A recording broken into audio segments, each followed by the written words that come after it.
council to add one item to the closed session agenda. That would be the claims of Victoria Chavez, Montessa Smith, and Phyllis Freeman. Thank you, sir. The city council would need to vote by 2/3 to add that to the agenda. The settlement demand came in after we posted the agenda. Vote to add. I'll second.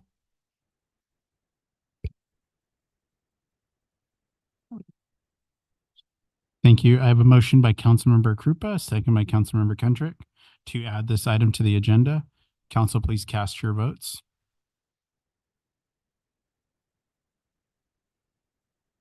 That motion passes 5-0. Council will now proceed to closed session. Thank you for joining us. A report of closed session will occur after the deliberations. Thank you.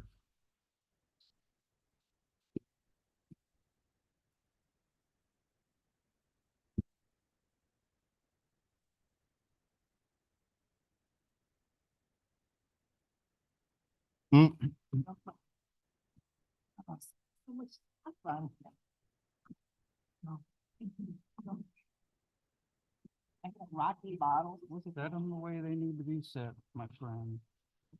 Lost. You don't want a Rocky bottle? Just lost mine. Oh.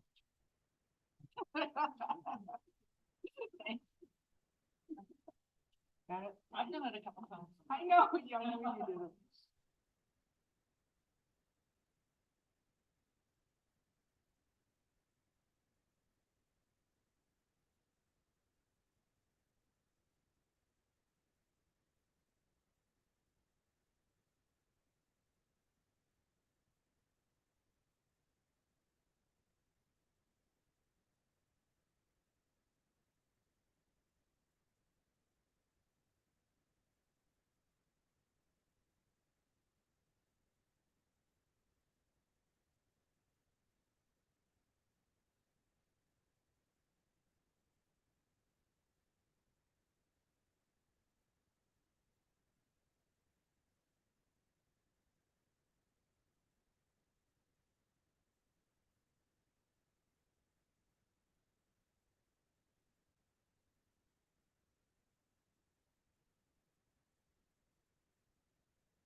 We're good, Mayor. Ready over here? Yeah.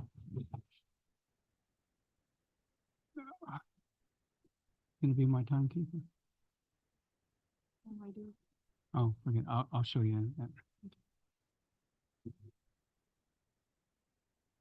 Ah. Good evening. I would like to call the January 30th, 2024 regular city council meeting to order. I would like to point out that this meeting is being hosted through live stream on the city's website and by Zoom teleconference. I would like to remind council to have their microphones turned on and positioned to the, so the audience can hear you. City Clerk, may we have roll call, please? Thank you, Mayor. Councilmember Kendrick, Here. Councilmember Krupa, Councilmember Lilienthal, Here. Mayor Pro Tem Peterson, Here. Mayor Males. Here. All members are present. Thank you, sir. The invocation will be by Bob Beckett of the Dwelling Place, after which Councilmember Krupa will lead us in the Pledge of Allegiance. Please stand. Let's pray. Heavenly Father, we thank you for the council.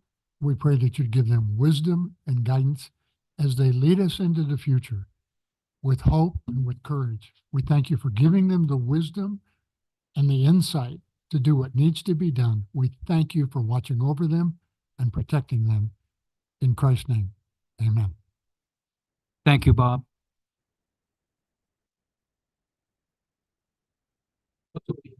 To the flag of the United States of America, and to the republic for which it stands, one nation, under God, indivisible, with liberty and justice for all.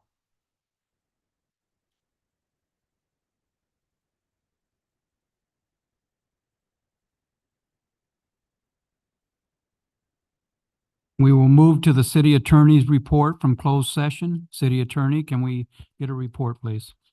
Thank you, Mayor. On item 5A, the city council gave settlement direction by consensus. I have no other reportable action from closed session. Thank you, City Attorney. We'll now move to communications from the public. There is a 3-minute per person limit for all general public comments on non-public hearing items. All who wish to speak, including council members and staff, need to be recognized by the mayor before speaking. For those that wish to join by Zoom, you will be asked to raise your hand if you would like to speak. Please state your name and item you are commenting on before speaking. We will take public comments for items listed on the agenda.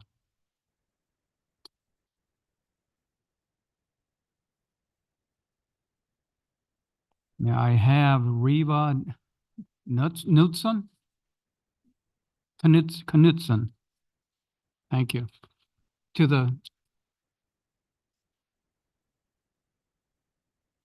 And she will be speaking on item 13B. Thank you, city council members. I'm a little nervous here, so bear with me. I'm a resident of this valley, San Jacinto, for nearly 25 years. And although I live there, I go to church here in Hemet. I attend my Quilt Guild meetings here. I shop. I eat at many of the restaurants here within the city limits of Hemet. For many like me, we see the two cities as almost one and the same. The reason why I'm speaking today is on behalf of the homeless. My sister was one of the homeless, not here, but in Oceanside, California. After her husband had gotten out of the military, he found it hard to find employment. They became homeless. She had 3 children.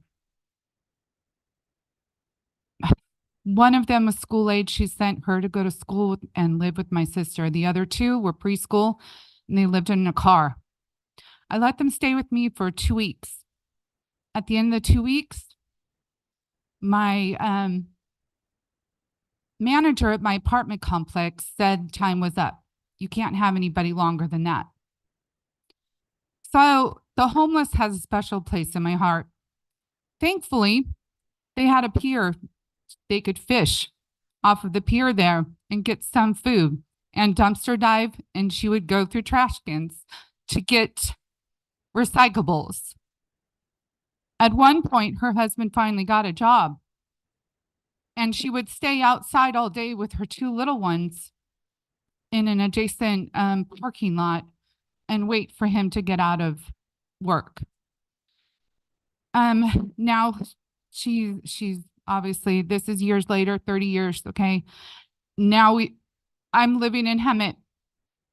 I got gastric bypass. I had extra food. The Lord laid it upon my heart. I believe that extra food that I'm not eating, maybe I could share it with these people. I come to find out it's pretty much illegal under the ordinances now, and that I could get a $150 fine if I were to do it 3 times a day to feed my extra food to somebody. Let's say I fed 30 people, we're talking about $9,000. Then I'm homeless and they don't get fed either. We need to find solutions. Another thing is a lot of them are toothless. Okay, they're losing teeth. They have decay. Some of it, sure, is from the people that have had drug abuse problems, which those need to be addressed and helped. Some of them, it's from lack of hygiene.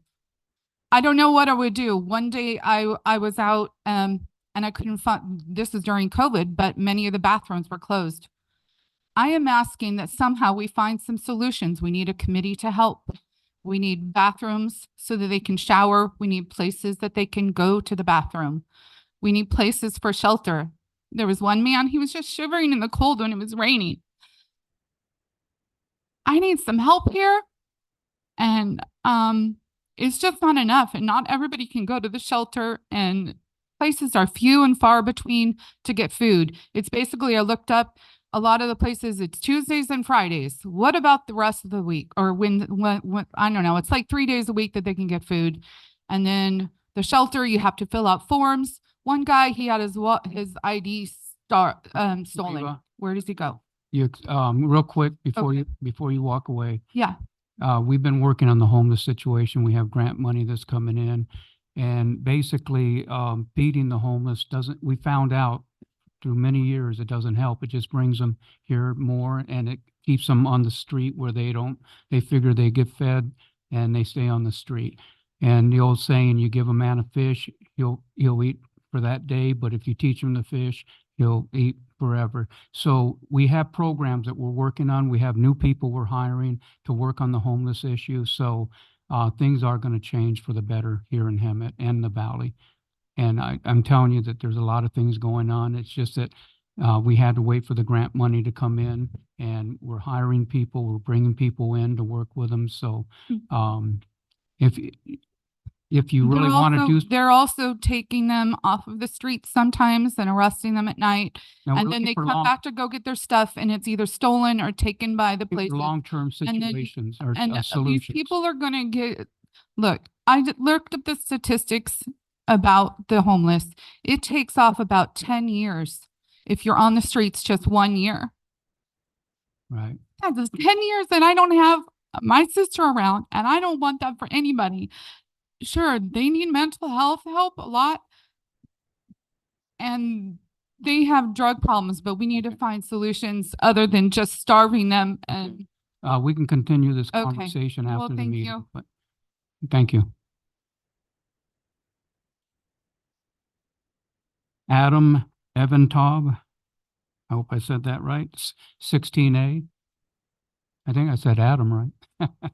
I'm actually down for 2 different comments. For the non-agendized item, I just want to take a SoCal minute to just remind folks that if they're looking for assistance, if they have a medical condition, if they have income challenges, they can go to socalgas.com/assistance and find a variety of different programs. If anybody's needing a new water heater or thermostat or something like that, there are rebates to be found too.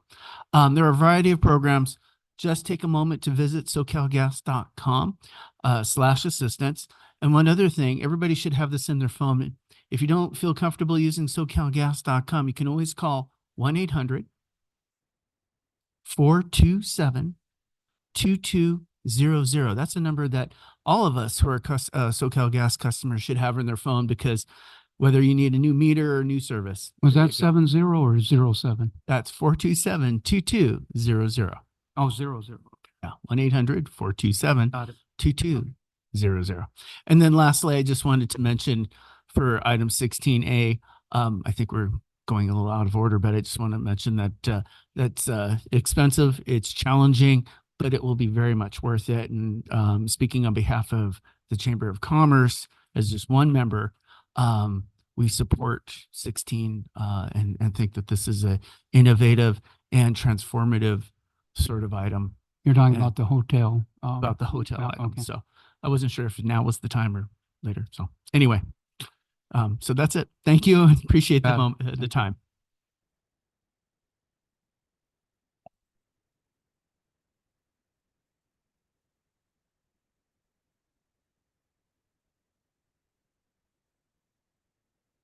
Don Lawrence, 16A.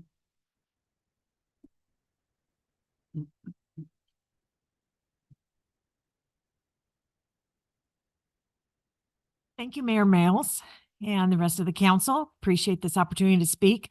I too represent the Hemet-San Jacinto Valley Chamber of Commerce, and I particularly work at San Jacinto Unified School District. And I too am in favor, and as our entire chamber is in favor of that hotel program.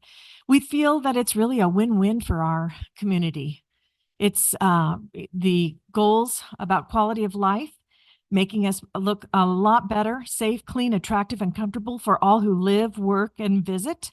So that when we have visitors that come into town, for those of us who do live in Hemet, that we have another opportunity for them to stay somewhere that's comfortable and awesome besides the Hampton Inn that gets sold out very easily. That, or we take them all the way up to Saboba, which, you know, that has some benefits too. But we super appreciate the idea that there's something innovative that's being brought forward, and we highly recommend it because we just can't see a way that there is a loss for anyone here. And I know that maybe selling some of the projects or properties, if that is really what the property owner wants to do, I think that this council has everything going for it that can make that property into something else that's really useful, beautiful, enhance the downtown area, and just be such a win-win. So thank you. Thank you, Don.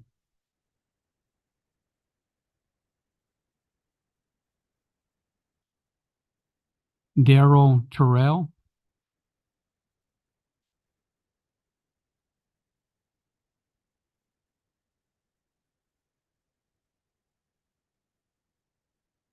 My name is Daryl Terrell. I'm from Moreno Valley. Mr. Mayor, and to you, the Honorable City Council and your residents. I'm not here as a city or Moreno Valley Planning Commissioner, but a Moreno Valley resident. I'm here to speak to you about catalytic converters, DEF, and what we can do to together and taking a stand against these crooks who have financially caused a lot of families to be in despair. Finding the victims of these crimes is extremely difficult due to the lack of identifying markers on these converters to link a stolen converter to the victim. The inability to identify the victims of a catalytic converter thefts has prevented the prosecution of these thieves. In response, our County Board of Supervisors adopted County Ordinance number 987 as a means to prosecute those who are unlawfully in possession of one catalytic converter versus 8 under the state law, regardless of whether that victim can be identified. In other words, if you are in possession under the county ordinance of one catalytic converter, you must be able to prove that you have the ownership, or if you don't, you go to jail. This ordinance was vetted through, this ordinance I have right here, was vetted through the DA's office and the county council, and was found to be lawful and not in conflict with other state laws. The DA has agreed to prosecute crimes in violation of the county ordinance. And tonight I'm here to ask you to join the county, my city of Moreno Valley, Norco, Beaumont, Corona, Palm Springs, Eastvale, Cathedral City, and Desert Hot Springs, who have adopted their own ordinance in adopting this ordinance number 987 from the county. It's stronger than the state law, AB 641. AB 641 makes anyone who possesses 9 or more catalytic converters and automotive dismantler subject to criminal penalties if they are not appropriately licensed or operating out of a qualifying place of business. Make sense of that. I mean, really, it takes 9 catalytic converters to be held accountable. The county, you only need 1. And if you don't have ordinance, you live under the state law. So people could ride around with 8 or 7 of these converters and nothing happens to them if they unless somebody catches them in the act. This one you don't. You have to show proof of ownership. So it makes sense that we all get together, all our cities get together and pass something stronger than the state of California, because state of California has never gotten right again. You have to be an automotive dismantler to be classified and nothing happens to you. So my thing is, let us get together and pass the ordinance. I'm gonna go to the San Jacinto City Council. Let's stick together and put these thieves in jail.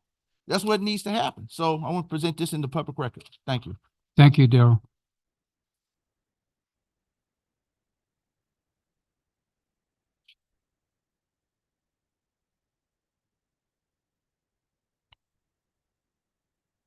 Nakisha High?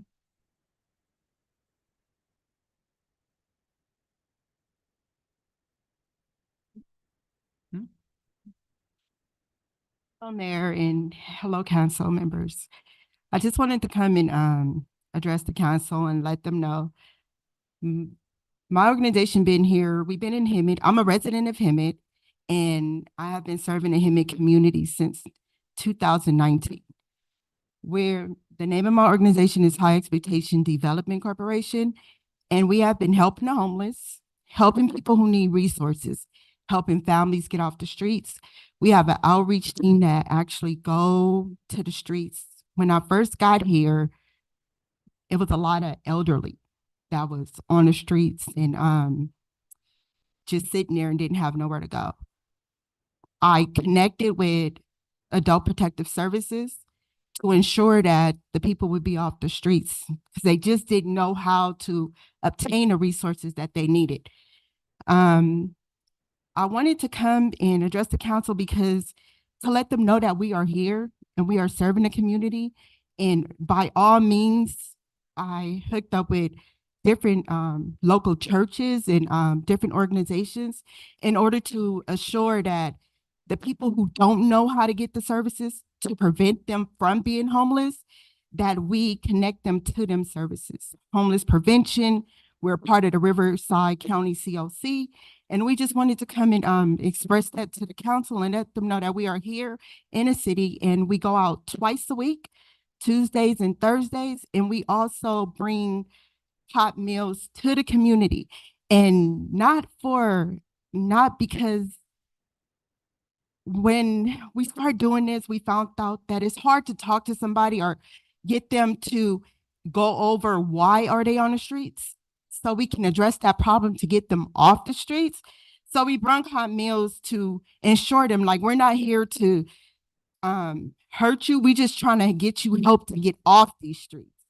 And so thank you for listening. I appreciate everyone here, and I thank you for all the resources that you have put here that our organization can use in order to connect to help the homeless population. How many people do you have in this organization? 12 volunteers, 12 faithful volunteers. Yeah. However, we have people that come in from Orange County, just different people who want to reach out and help. Okay, and you're off of West Mayberry, or is that? Yes, that's the current address, but we're mainly a street team, so we basically go out. We also have a website, and we receive a lot of calls through our website and local churches, and I'm with a couple of senior citizen organizations, because when coronavirus came through, a lot of senior citizens didn't have income that would help sustain them for food. So even though they had a house, they didn't have money for food because the prices have went up. Well, we were there to meet that gap. We were there to go through the process and them helping them to give public assistance to get them some food in their Okay, homes. and this phone number here, 323 number is your number? That's my cell Okay, phone number. I'll be giving you a call. Thank you, sir. Thank you, council. Yeah, we can work together.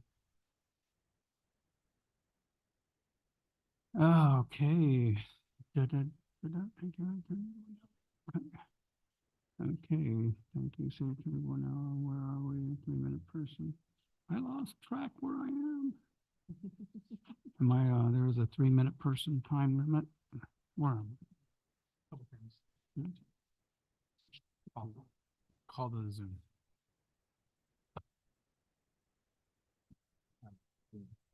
Oh, city clerk, is there, or what about these two? After them, okay.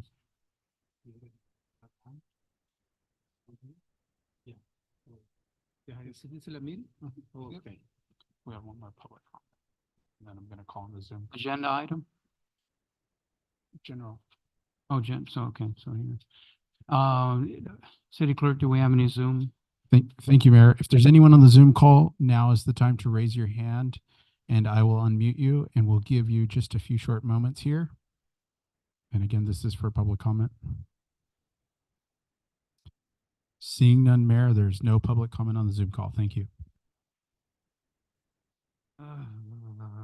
Okay, now we'll go to public comments that are listed here. Let me put this in the back. And I have RJ Lemke, please.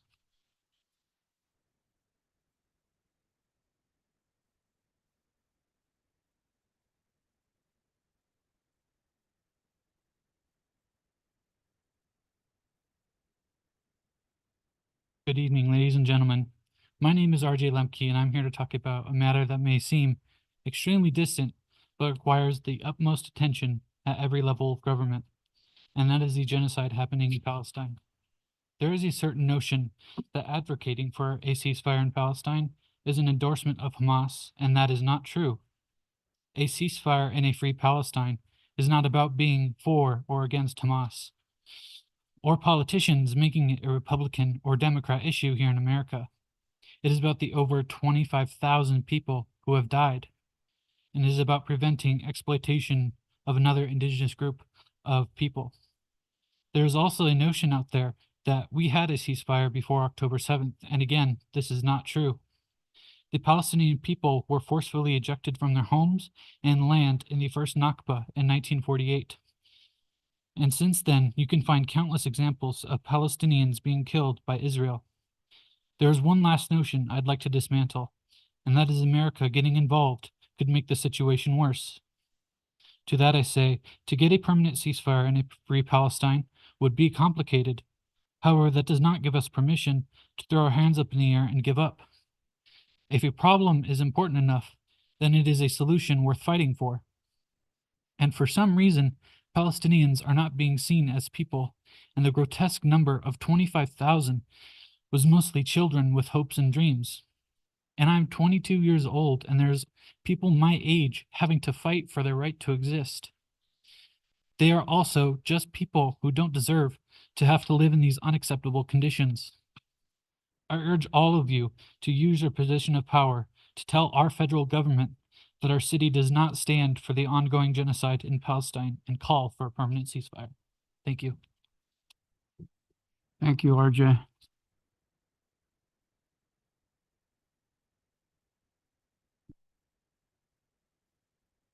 Martha Elva Perez.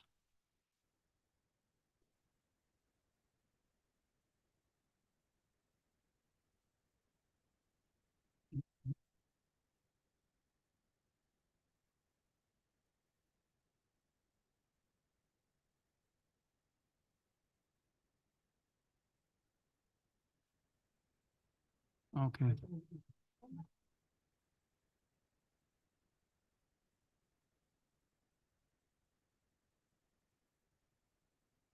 I'll try my best to translate. Mi nombre es Marta Elba Pérez. Her name is Martha Perez. Yo vengo porque quiero decirles que yo antes vivía en una casa. Me cambié ahora a una traila de Sierra Down Estates. She comes to tell you that she used to live at the Sierra Dawn Estates in a mobile home. Ujú. Y cuando yo apenas voy a cumplir 2 años que estoy ahí, 2 años, en marzo cumplo 2 años que compré ahí. She's lived there for 2 years, approximately 2 years. Y cuando yo entré, me estaban cobrando 122 por, ¿cómo se llama esa? Ay, ¿cómo se llama la asociación? There was an HOA fee for $122. 122. Initially, it was $122. Al poquito tiempo me subieron a 146 Then it increased to $145. y ahora que empezó el año, ahora me están cobrando 165.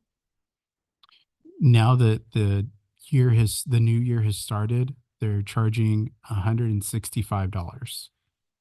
Como no estoy de acuerdo en que nos estén subiendo de esa manera, lo de que cobren eso. Because I'm not really aware of how that process works for how the increases work. Porque ellos deberán de comprender que ahí, los que vivimos ahí, es pura gente mayor, que no trabajamos. They're mostly folks there do not have Es de 55 para arriba. an income or are at a low income, and it's a 55-year-old plus community. Y como yo no tengo quien me ayude ahorita, yo agarré un dinero de lo que vendí mi casa y con eso me estoy manteniendo, pero yo no tengo para pagar todo este dinero que ya nos están subiendo y luego dicen que van a subir cada año. I previously sold my house, and that's how I've been living in those estates. I unfortunately only have that money is for to live, and we are not sure if they're going to continue to increase yearly according to the notices. Porque si siguen cobrándonos así cada año, pues nos van a dejar en la ruina. If they continue this, they're going to send us out of our home. Por favor, espero que la ciudad ponga atención en esto porque pues ahí somos puras personas que ya no trabajamos, gente ya grande que no trabaja y deberían de ver eso la ciudad. We hope that the city council and city can look into this for us, because we as folks who live there need assistance in this matter and need someone to look into this for us.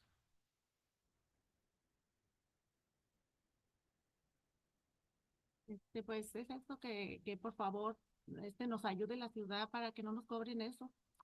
Please help us with this matter and anything that you can do.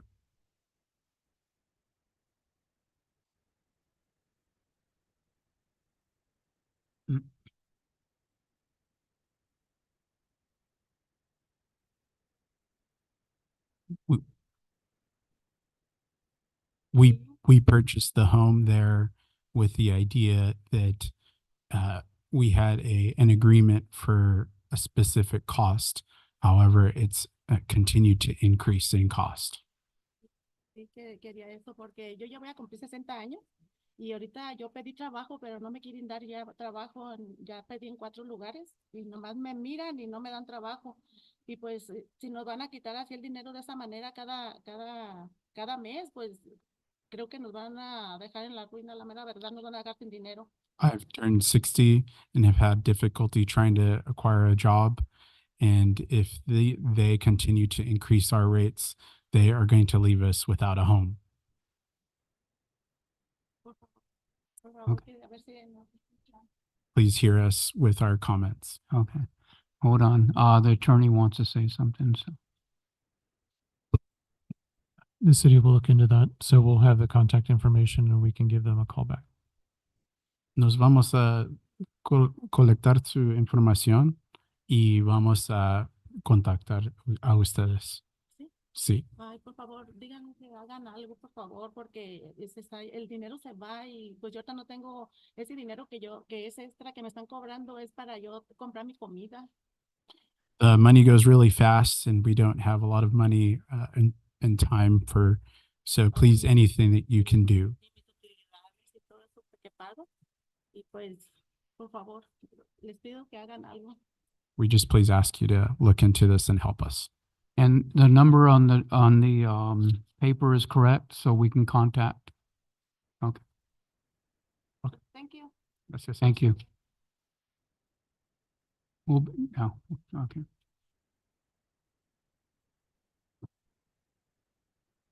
Okay. Anthony Thomas. Hey, Anthony.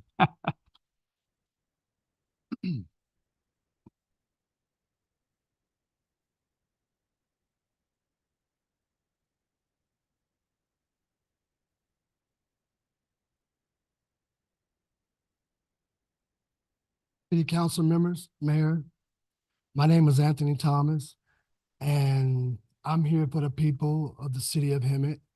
And I'm proposing to the city of Hemet, the city council members, to be able to host the first ever skateboard bike tournament at Gibble Park through August and through July and August.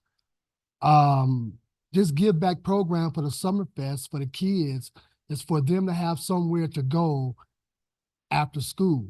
When they're out of school, they can go up to Gibble Park. I'm proposing a 6-week training course for those who can actually make the cut, that can go on and be successful. Everyone's successful. Nobody's a loser. If you come out and sign up, everybody's a winner. You can't be a winner if you don't sign up. If you got what it takes, come on out and sign up and join your neighbors in hosting the first ever skateboard bike tournament. And I'm proposing, I ain't talked about the funding yet, but I want to be able to give t-shirts and hats to everyone who comes out and join. But you will pay for the admission though, but you still get free t-shirts and hats, but you got to pay for your own food and your own transportation. And that's what I'm trying to do for the summer for the kids. So when they out of school, at least their parents know where they at for the weekend. They know they ain't got to worry about little Timmy being called on somebody's slab. So that's my take. Thank you for listening. Thank you, Anthony. I'll be in touch with you. I did a little footwork. I mean, just to show face. I got about like 25 signatures from the youth and the families who want to see this program touch bases, because that's a beautiful skate park, and it would be nice to have people come out that don't normally come out, because you don't even know who your neighbors is. Your neighbor could be the guy next door, but you don't know that. So thank you. Thank you. Okay, that's the end of comments. And we already did Zoom, correct? So we don't have to worry about that. Okay. And 13A, do I need to read these public comments that we have here? No? Okay. And we'll move to public hearings. All right. The city council's procedure for public hearings will be as follows.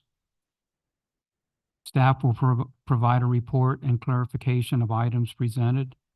The public hearing will be open for comments for those in favor of or in opposition to the item, followed by the rebuttal to any comments made. The public hearing will be closed, and the city manager may respond to any questions raised by public. The public will not have an opportunity to respond. Discussion will be brought back to the city council for direction or action. Can we get a report from staff on this item? I believe we're moving to 14A.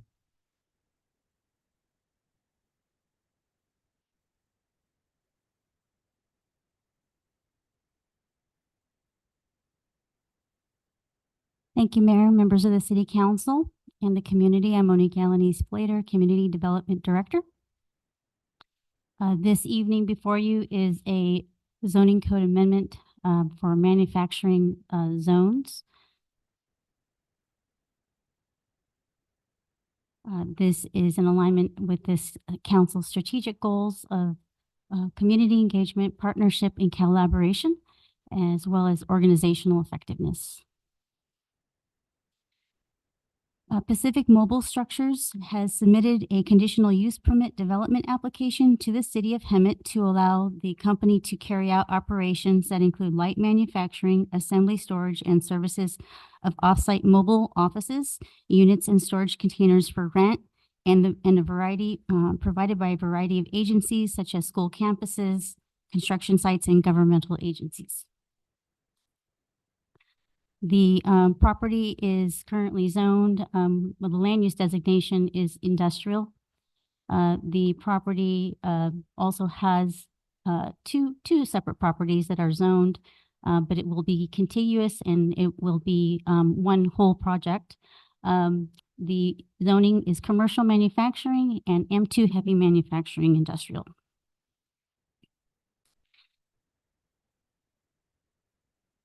In accordance with section 90-1481 and 90-3 of the Hemet Municipal Code, when a use is not specifically listed as a permitted use or conditional use under a particular zone, and when the use is proposed or classification is requested, the Director of Community Development shall determine whether the use is sufficiently similar to a listed use in the particular zone to justify a finding that it should be deemed a permitted use or conditional use in one or more of the zones.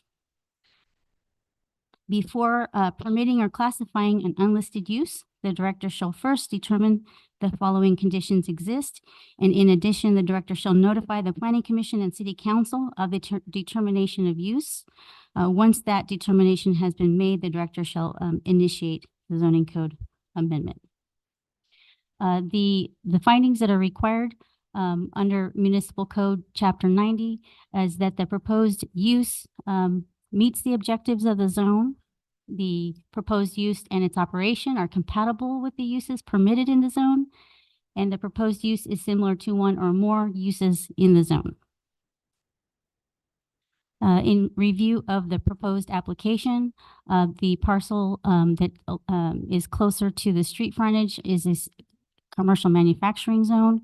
The uses listed are similar to manufacture, assembly, display, and sales of modular homes, assembly of small electronics, cabinet furniture, and similar materials with outdoor storage, as well as, with no outdoor storage, excuse me, miscellaneous manufacturing, light jewelry, office supplies, cosmetics, sporting goods, machine shops with outdoor operations, distribution facilities included but not limited to food production and preparations of goods and materials. The uses listed in the industrial zone that are similar in nature to the proposed use are recreational vehicle storage yard for contractors, equipment, and materials, as well as equipment rental. For this reason, and based on the findings outlined in the staff report, staff found justification to include an amendment to the zoning code to allow for manufacture, assembly, rental, and sale of off-site construction units in the commercial manufacturing zone, as well as storage yards for off-site construction mobile units for sale and rental in conjunction with single-tenant manufacturing and assembly facilities in the manufacturing zones. The project is exempt from the California Environmental Quality Act, Section 15061B3, in that the proposed ordinance does not include in and of itself relate to any not to a physical project. This would allow for the zoning code to be updated to allow uses listed in the proposed use to seek a conditional use permit, which would require Planning Commission approval and consideration. This concludes my presentation. It is respectfully requested that the City Council open up the public hearing and take testimony, as well as adoption of the zoning code amendment. I'd be happy to answer any questions. I Googled, does anyone have any questions? Go ahead. Thank you for the presentation, Monique. is this ordinance specific to this one location and possible business, or are there other zoning properties in town with similar zoning that this will now affect? This would be a citywide zoning code amendment, and it would affect all of the commercial manufacturing and manufacturing zones. And did we check those actual areas to see how this zoning change would impact their surrounding community? This is not a zone change. This is a zoning text amendment to the city's municipal code. And what it does is it adds uses that are listed as permitted uses, either by conditional use permit or permitted by right. The recommendation tonight is to amend the zoning code to add allowing this type of use to be permitted subject to a conditional use permit in any of those designated zones. And that's my point. Conditional, I mean, they would have to come to the planning commission or to get a conditional use permit, but have we checked the areas that they are in? I mean, if you allow it in one area and turn it down in another area, that's not good business. So have we checked where these other zones are, so that if somebody comes in there and wants to do this exact same thing, that it's not going to be a negative impact on surrounding area? We have not analyzed each zoning property. However, what we did as based on the criteria for determination of use is to evaluate the uses listed in the zone to see if they're similar in nature. So what we did is a comparison to what's permitted, and it would affect any property in the city. So the uses listed in our current zoning code now are highly similar to what is being requested, and this is more of a cleanup, so that there's no ambiguity in when they submit for their conditional use permit public hearing. Thank you, Monique. I'm really happy that these determinations get memorialized, but I did have a couple questions. So this zoning ordinance amendment it's primarily for the benefit of this applicant. And I wasn't going to bring up questions about that, but your zoning and general plan exhibits show just this parcel. So for this zoning ordinance amendment, is this something that the city bared the burden of processing, or did they pay a fee to initiate this zoning ordinance amendment? Yeah, that's a great question. So when we've taken in a substantial amount of fees from the applicant for the applications and reviews, as well as CEQA analysis, there's no specific fee identified in our adopted fees that I'm aware of that we could charge for a determination of use. We could certainly look into that. However, the intent of this process is to identify ambiguities in our zoning code that when a use is not consistent, it prescribes criteria to do so. But in terms of, although it was specific to this application, this is the process that we are to follow. Right, I understand that. And I mean, typically I haven't seen charges for determinations of use, but I do see charges for zoning ordinance amendments. So you said they have submitted several fees, but did they pay for this zoning ordinance amendment? Because they're specifically referenced. This is for their benefit, although it will happen citywide. This is specifically for them. So did they pay a zoning ordinance amendment? This is my concern, because we've had other projects where we're bearing the burden of processing general plan amendments or other items when it should be the applicants who are the sole beneficiaries of those changes. I don't want to see us wasting our resources for the benefit of one property. And then because the properties were shown, and you have two different properties and two different zones. So was there any discussion with the applicant or as staff to consider like a zone change or a parcel merger just to make it more consistent? Yeah. So this application has been in with the city since 2022. A lot's happened since then in terms of administration. when they initially submitted their application under our current zoning code, they could potentially apply for administrative use permit. When, looking in that further, it was, I wasn't quite comfortable with, applying that, section of our ordinance, and the director can refer that to a higher level of review. So, it was determined in prior administration that the uses were consistent. It wasn't, a zone change was not required of the applicant, and it wasn't identified at the time they submitted the application. Okay, I get that. I just want to know if that was considered, just with the property, just for your, my concerns with outdoor storage is, in the future that they're conditioned properly to be, screened, because you have two different zones and you have two different, you kind of have a couple different uses. Are you going to have conditions that prohibit certain things on, the CM parcel and the industrial, parcel? Yes. Okay. And then, my last question is, did the Planning Commission have any comments or questions? It just said you Yes. presented it. but- Yes. The Planning Commission did provide input on it. However, some of the questions were geared towards the actual use, which is something that we will discuss when it comes back as a conditional use permit. But they were valid comments, and they were well noted. Some of the comments were in regards to screening. One was also in request to identify what is the phasing plan, because they may not, propose the secondary there's two buildings that they're, planning on doing.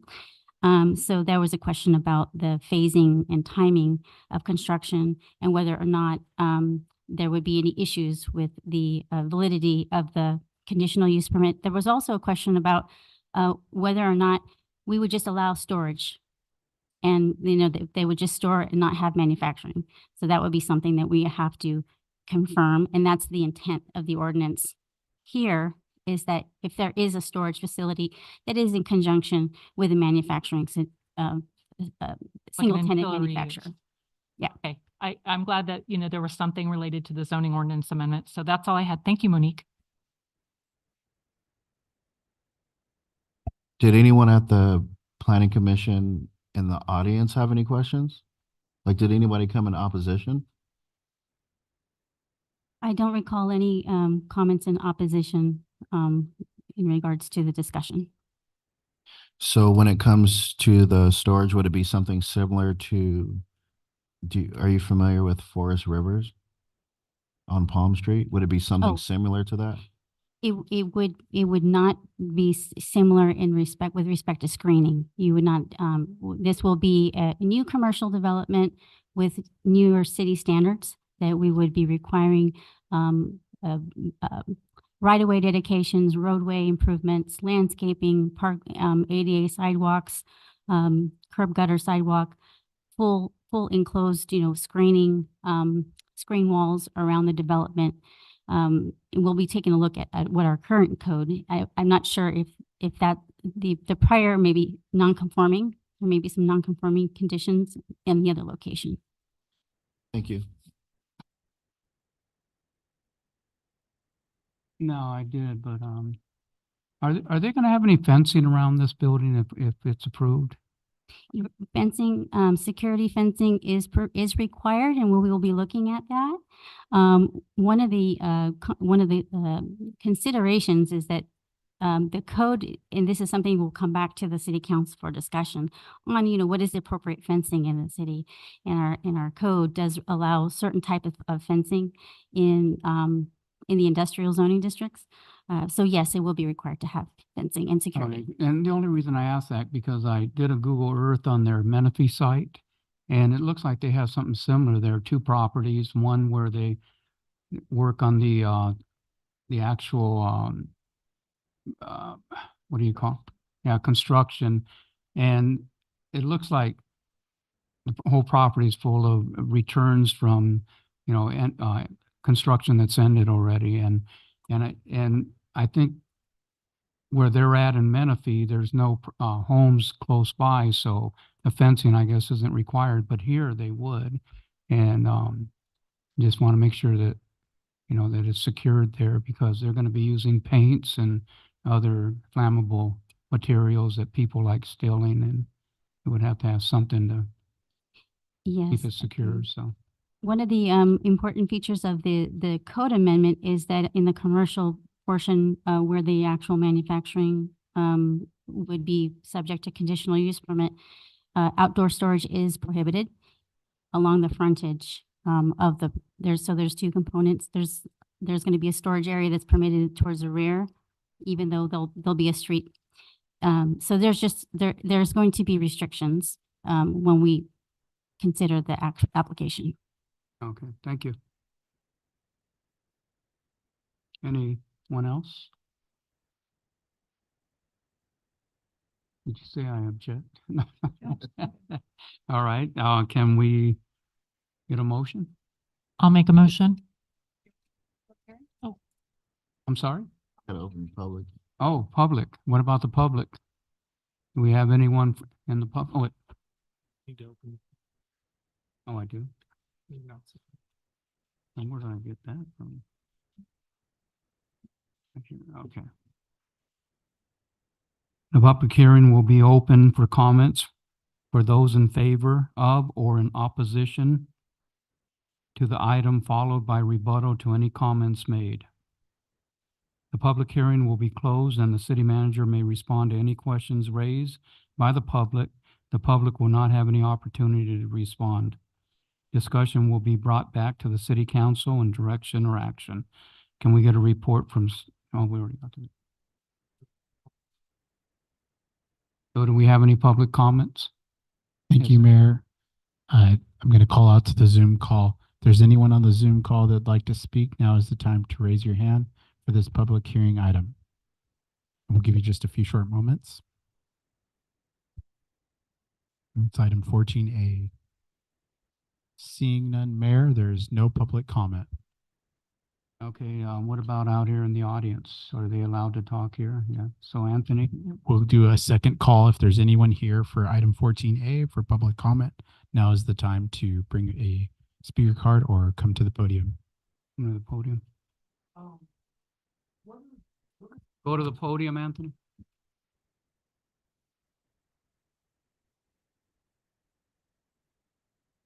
I'd like to know, what is the drawback plan in case of a disaster? If something just don't go right? So what is the drawback plan? What is plan B? Because we do have to think about the contingency of something being damaged and not being done right. And you have to re-dig it up and do it all over if someone don't measure it right. So what is the drawback plan? Because it's gonna cost, but you wanna make sure that it's cost effective. So there is a drawback plan in case damages, and there are damages, time constraint, money, rain delay.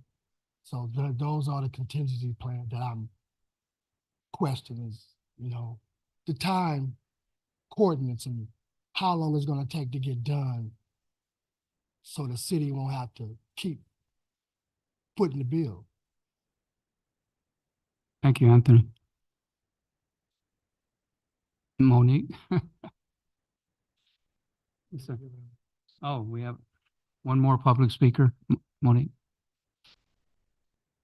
I just have a question that the hours of operation of storage facility, I would think that they would need to be limited because of the sound, and you don't want people coming in, let's say during the evening. So you can have certain restrictions for it. If I was living next door to it, you know, and it was zoned commercial, you know, yeah. Identify yourself first, please. Oh, Reva Knutson. So that would be my concern as to operated hours of the storage facility. That would be a concern. I wouldn't want them to be there until 10 o'clock or whatever, so.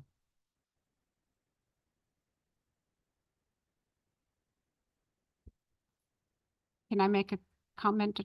Yes, Then make a please. motion? Yeah, I think what's not being understood here is what we're doing here tonight is just doing the zone change on paper. It's not the actual construction of a business that will go to the planning commission when they have all of their paperwork done. And then your comments would be well suited at a planning commission meeting. You're welcome. Okay. Have you closed public hearing and I'll make a motion? Okay. Public hearing will be closed at, okay, city manager. I'm just, Okay, so you should announce the public hearing is closed. okay. Public hearing is closed and the city manager may respond to any questions raised by the public. Public will not have an opportunity to respond.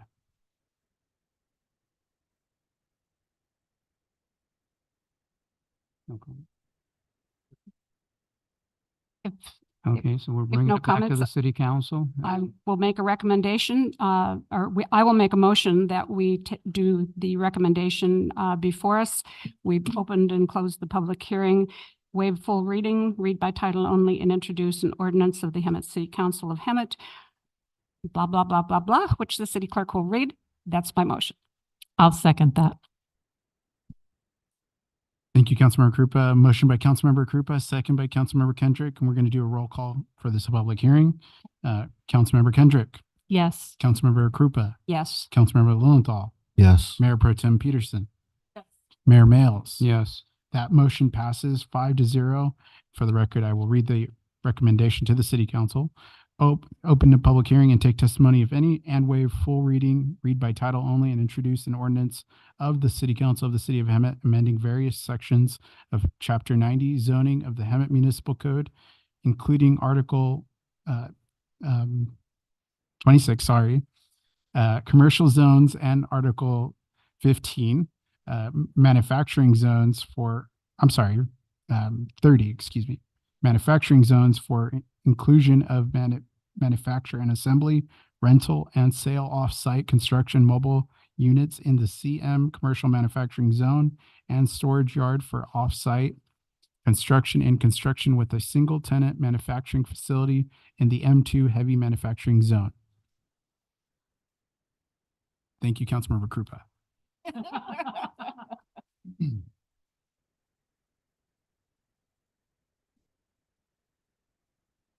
Now 14B.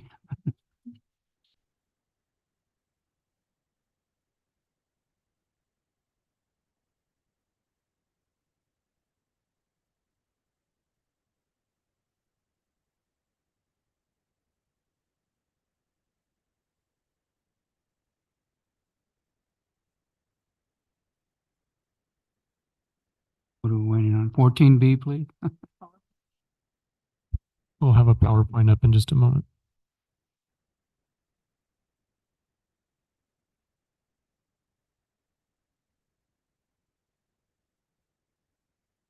Okay, thank you, Mayor, members of the City Council.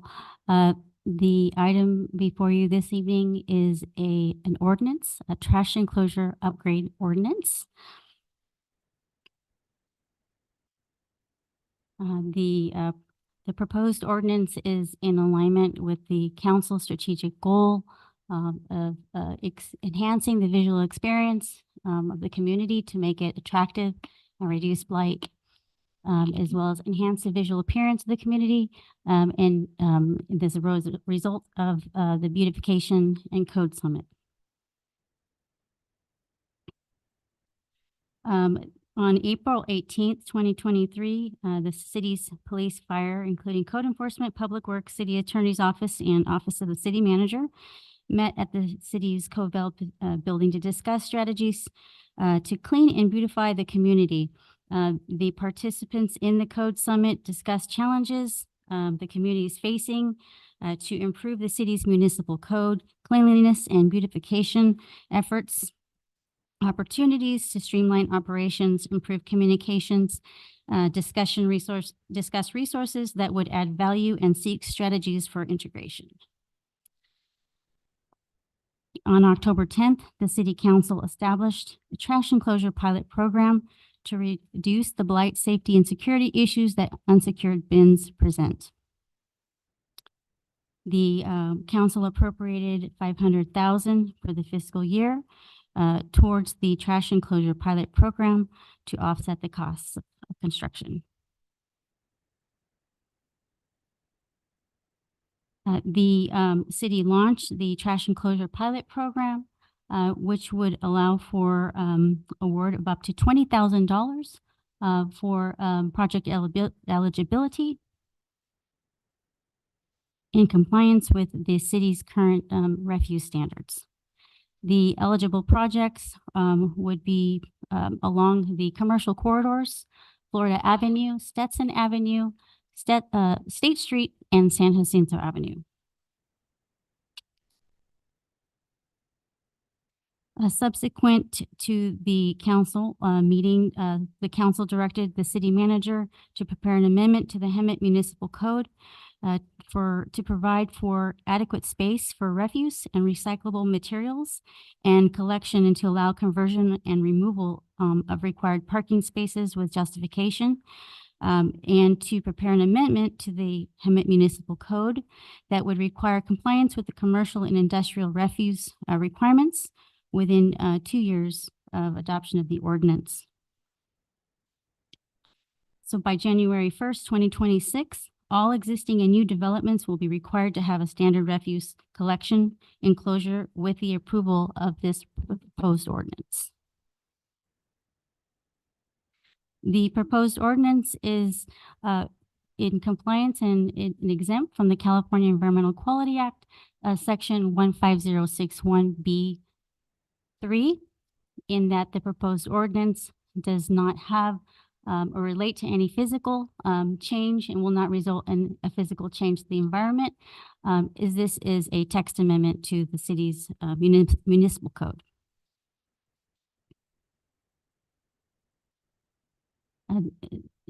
It is respectfully requested that the city council open up the public hearing, take testimony, and adopt the ordinance as presented. This concludes my presentation. I'd be happy to answer any questions. Thank you, Monique. The public hearing is now open. Mr. Clerk, our city clerk, any public comments on this item? Thank you, Mayor. Now is the time on the Zoom call. If there's anyone who'd like to speak on item 14B, now is the time to raise your hand and we'll unmute you. We'll give you just a few short moments. Seeing none, Mayor, there's no public comment. The public hearing is now closed. Do any council members have any questions on this item? Well, no, I probably not. It's just a quick question. It's the question I asked on the last item. Did the Planning Commission have any comments or questions on this item? Yes, the Planning Commission wanted to, one of the comments that was made was whether or not we could include recommendation or whether the property along Front Street, there's a parking lot, city-owned parking lot along Front Street, whether this would qualify for that program. The question was also posed as to whether or not we would require organic materials recycling for restaurant uses. That is the, and then also the other question was, what has the city done to promote this program? Thank you, Monique. Thank you. Since we're all in favor of this project, I just want a couple clarifications. It says effective January 1, 2026, all existing developments except for whatever, and it's highlighted, that's the new addition into that. All businesses in the city will have this done by January 1 of 2026, but only those businesses in the listed corridors are eligible for the grant funding of $20,000. We refer to those as higher priority areas. So what we've designed is a program that provides a 30-day application period, and the initial proposals will be, or requests will be reviewed by a subcommittee and ad hoc of the council consisting of the mayor and the mayor pro tem to help prioritize the initial funding requests. And so the program anticipates investments along the commercial corridors, but this follow through at your direction would apply citywide to any business. Yes. Okay, thank you. Thank you, Monique. I'd just like to say that this trash enclosure program is a great deal for those people that are eligible for the grant. And I believe the deadline is at February 20th or 22nd, something like that. So I encourage everybody that's along those corridors, apply for this. It's a gift. And it's a gift to our city to clean it up. And I'm all for it. Isn't it going to be mandatory in 2 years that they do get enclosures and they'll have to pay on their own? Or? Right. What this is going to do is require compliance by January 1, 2026. So a year and 11 months from today. Essentially, this would be required. I anticipate we'll be in a position to continue to provide grants through next year's budget as well to help facilitate the transition of these properties. So we'll have an opportunity to talk more about that during the budget process. Thank you. Is there any other questions? No, thank you. All right. Go ahead. Okay, so all the people that are eligible, they're on some kind of list, right?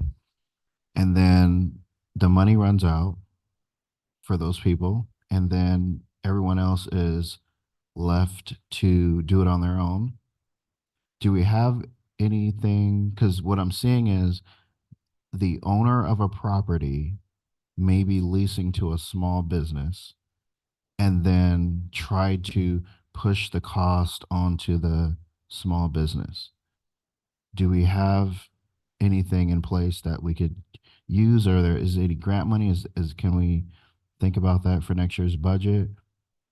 So that, because what if this puts someone out of business because the owner stipulated that, especially if an owner said that you have control over your upgrades and whatever, some owners will do that. Some owners will pay for it themselves and cover it, and then some will make their tenant do all the upgrades and changes. And so is there anything we could do to make sure we don't, kill someone's livelihood? So the requirement is going to be placed on the property owner, not the business that may be renting. There could be, I imagine, scenarios where a lease agreement would have some language in it that would create a situation that that would present a financial obligation of the tenant. So we have not received any feedback on that topic at this point. It's early though, and if we did receive something like that, it's something that we could talk about. That's all I have right now. Okay, we're done. Can I get a motion, please? I'll make the motion. I'll second it. Motion by Councilmember Lilienthal, second by Mayor Pro Tem Peterson. We're going to do a roll call for this public hearing item. Councilmember Kendrick, Yes. Councilmember Krupa, Yes. Councilmember Lilienthal, Yes. Mayor Pro Tem Peterson, Yes. Mayor Males. Yes. That motion passes 5-0. And that's to approve staff recommendation to open a public hearing and take testimony, waive full reading, read by title only, and introduce an ordinance of the City Council of the City of Hemet, California, adding section 90-1428 of Chapter 90 zoning, Article XL, off-street parking of the Hemet Municipal Code of the Trash Enclosure Upgrade Program, and adding section 62-16N to Chapter 62, Article 2, Solid Waste Management, Requirements for Commercial Businesses. Thank you. Thank you, Monique. We'll move on to consent calendar. All consent calendar items will be acted upon simultaneously unless requested by an individual council member for separate consideration. Are there any members of the council that would like to pull any consent items for separate consideration?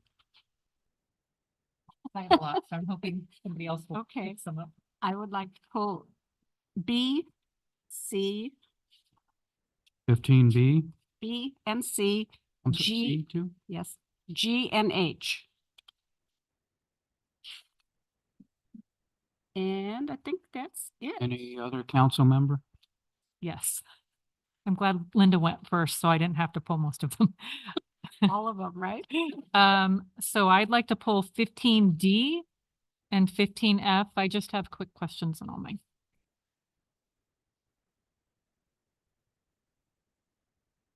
So I have B, C, G, H, D, and F. Any other council members? I'll make the motion to approve the rest. No. I'm gonna pull 15J. Then the rest. Yeah. Does that only leave A and B? No, A. B's already been pulled.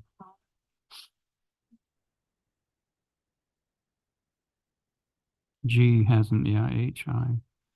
Oh, wow. No. I haven't heard a second. Oh my gosh. For separate consideration, B, C, D, F, G, H, and J. Okay. And I have a motion on the floor. A, E, and K. By Right? Can we get it? We I have a motion to on the approve. floor by Do we have a Councilmember second? Lilienthal. I'll second it. Council, please cast your votes. I have a motion by Councilmember Lilienthal, second by Mayor Pro Tem Peterson. No, we're doing this. That motion passes 5-0. Okay, so let's start with 15. So, Mayor, I know that B and C are related, and they're also related to item J.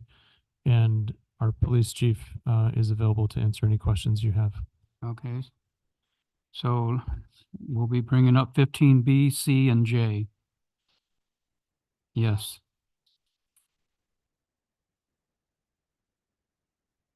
Whoever pulled G, go ahead. Do the pop. Good evening, Mayor, council members. Good Want to evening. do a full presentation or just answer my questions? I'm here to answer questions on Okay. all three items. Okay, well, first of all, let me say, I'm really excited about all of this, and it's just amazing that city received the grant in the anti-retail and all of that good stuff, and that you're really proactively putting these things out there. The first question is, when will the real-time crime center actually be up and running, or is it now? It is now. If we're still building it, but that's where we're running our DFR program. So that's a drone first responder program that's being actively run as we speak from the real time. We're calling it an information center, the Arctic. Information set, Yeah. I like that. Okay, it's all about semantics. Then BC, the addition of the, okay, there's what, 25 in the first and 47 in the second. How do you determine where these cameras go, and are they there permanently for the rest of everybody's lives, or are they flexible enough that you can actually move them around if where they are isn't doing what you really want them to do? It can be moved. We really don't, a lot of these we have to get permits for. So it depends on what pole they go onto. So if it's on Florida or Caltrans. Oh, Caltrans. Oh. So if it's on a Florida location with a pole that they own, then we have to go through the permitting process, which can take up to, I think some of those, I was waiting over a year on those. Right, yeah. Okay, it's so good with us. Not with the That- permitting so yeah, far. That was total sarcasm. Okay. Okay. But, so they can be moved if we need to, but they're in the street. We chose all those locations because that's the highest point of traffic. And so usually our crimes, we think we started in certain areas where there was a hot spot, a lot of crime or a lot of robberies, whatever crime in general. So we put them in those areas, the first 20. Very successful. And then I think 2 years later, we got another 20 Condor cameras. And so we go to the officers and find out what areas of travel are mostly used, and what direction actually, because they can be put, say, on Sanderson in Florida, but it doesn't get all four ways of traffic. We have to actually position, do we want to go southbound, northbound, east or west on Florida? So it's very specific. So we can actually have 4 cameras on one intersection if it's needed. So the location of these, is it all on public property, or do we go out and ask for permission to put it in private property as in shopping center? We could, we could do that. But I believe all our cameras now are on public property. On public Yes. property? I- Okay, and that leads into then the retail theft Right. issue and that.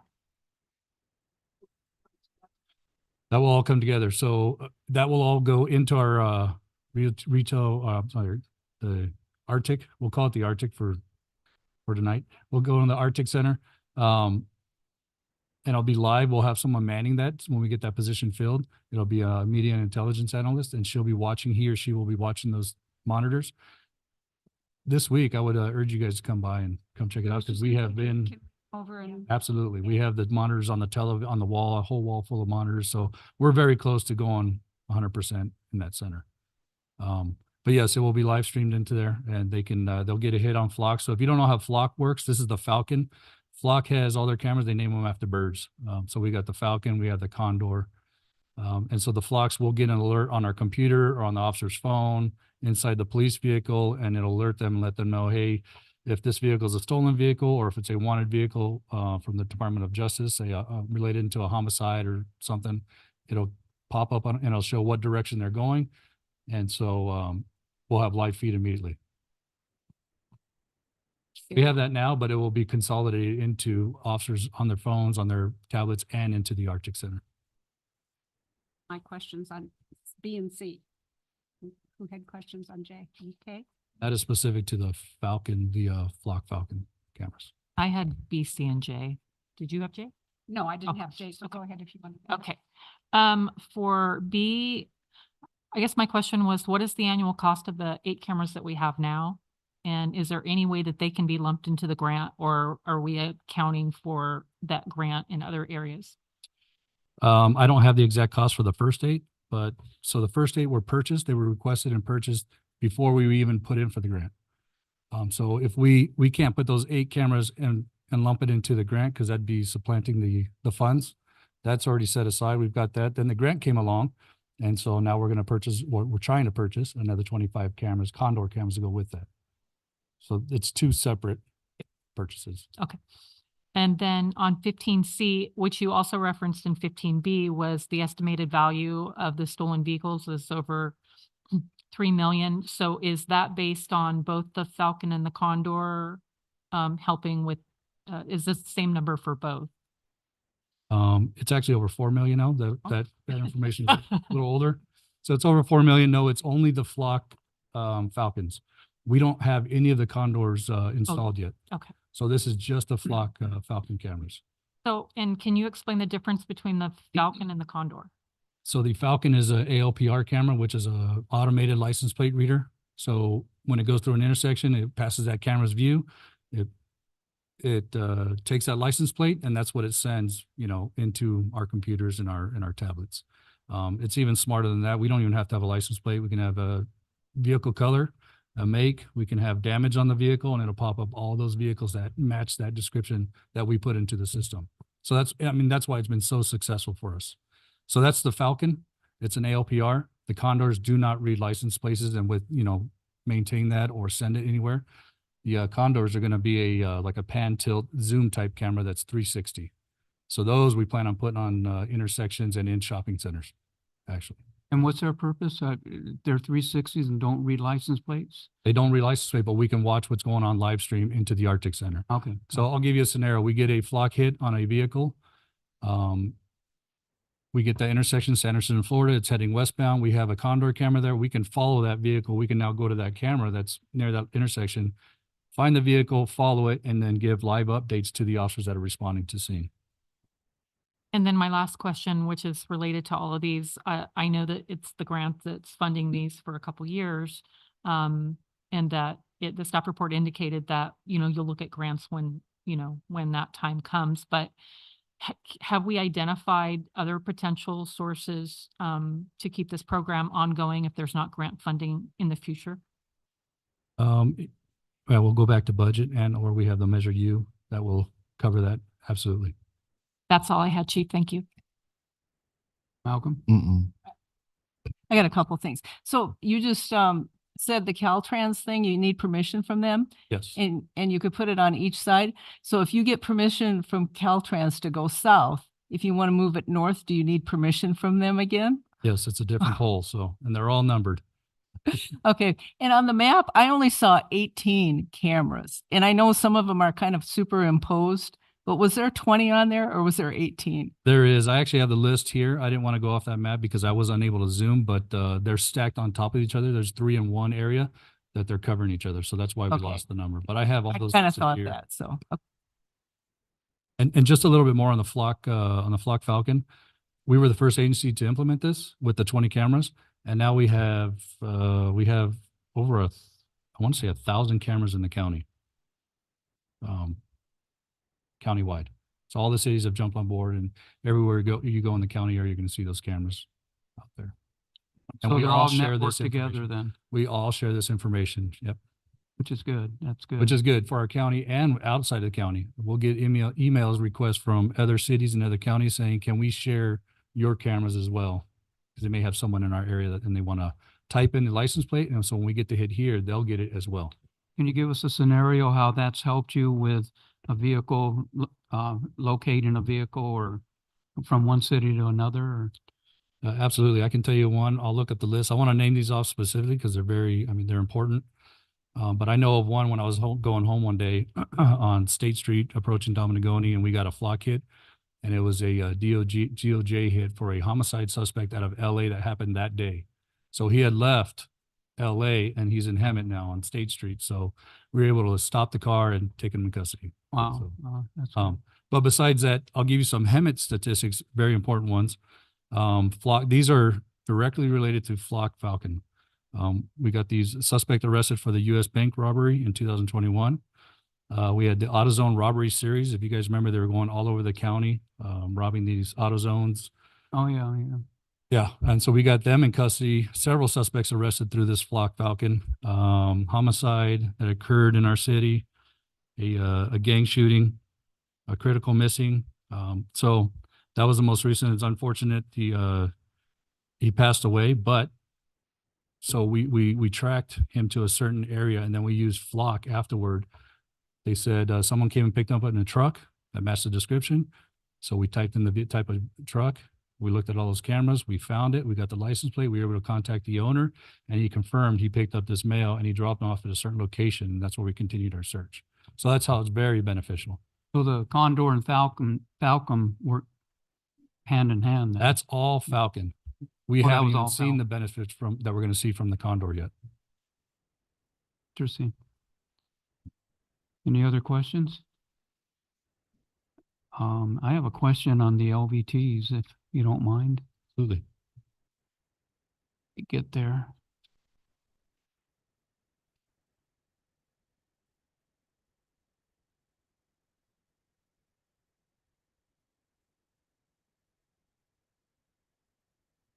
Now, according to what we have here, you're purchasing 4 LVTs? Yes. Where would you be putting these? Because they're mobile, right? You can move them. These are mobile. They could be set up in minutes. So we can put them, we'll start with the hotspots and we can put them wherever they're needed. Give me an example of a hotspot. A shopping center that's getting the retail theft on a daily basis, we'll set it up there. And what do they exactly do? They just have cameras on them and? They have cameras, 360 coverage. They have lighting that lights up the area. They have automated voice. So we can put a preset message in there, and it has infrared, so it can sense when someone's within 600 feet of this unit. You can see here. So if someone tries to damage it in any way, or they get it'll within the sense it. area, right? So we put Yeah. in an area that we're having an issue, and they get within that area, it'll give the automated response, or we can actually get on there and talk live to the person out there and give announcements. While you're sending someone out there. While we're sending someone out there. And we have a live stream from each one of these units. And these exact units, LVT, are being used at, we have 8 of them in the city on private. We have 2 at Lowe's, 2 at Walmart, and other stores within the city. So they'll be very compatible with what we're using, what we're asking for now. I had a store manager mention that he's going bankrupt because his carts keep getting stolen And I kind of told him, well, don't they have the carts that only go a certain distance and then they lock up? Right. And he mentioned that they were kind of expensive, and so I like trying to, weigh it out and tell him, well, you spend a little more, but at least you'll keep your cart. So I don't know. Do we have anything that we can do with that, or is that just? There's a lot of programs. It takes some effort on the actual store owner as well. I know there's municipal codes and whatnot that, if we got some of their assistance, or they got a cart retrieval person to come out and do that. A lot of our, that's not happening, I don't think. And so the carts are just sitting out there. But our officers, they do arrest for possession of shopping cart. Oh, they It is are a now? crime, yeah. Yeah, okay, good. Do we have a procedure on returning carts? Does Rox go out there and pick them up and return them to whatever store they belong to? They don't, but I know the procedure was they'll get a stack of them, so we collect them, and then we'll make a phone call to the store and let Oh, them know, good. hey, we've got this many carts. You have this amount of time to come pick them up, otherwise they're Okay. going to be disposed. And they're of. picking them up, correct? Yes. Okay, good. Thank you. Yeah, Yeah, they're they are expensive. expensive. Not all the time, because I believe some of the carts get damaged. Some of them get And they damaged. make a determination on whether they want to take it back damaged and try to fix it, or simply buy a new cart. And we're talking about the serviceable Yes, sir. carts. Can you talk about the savings in these? You had reported that if we didn't, we could see detrimental cost increases if we do it later. What's the benefit of us doing it now? I think that's mostly pertained to that 5-year contract agreement that we're trying to do.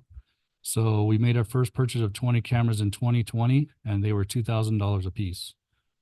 We made a second purchase of 20 cameras in 2022, and they raised their prices at $2,500 a piece. And now since then, I think we purchased 7 more last year, and they were at $3,000 a piece. So that's where they're at now currently, $3,000 a piece. Are we back at the flock cameras? What's that? Is that Yes, what you're the talking Flock about? Falcon. Yeah, this is how we're going to save money by going with the 5-year contract. So they agreed with this purchase that we're asking for of another 20 cameras that if we went in a 5-year contract, they would sell the cameras. They would charge us at $2,500 rate.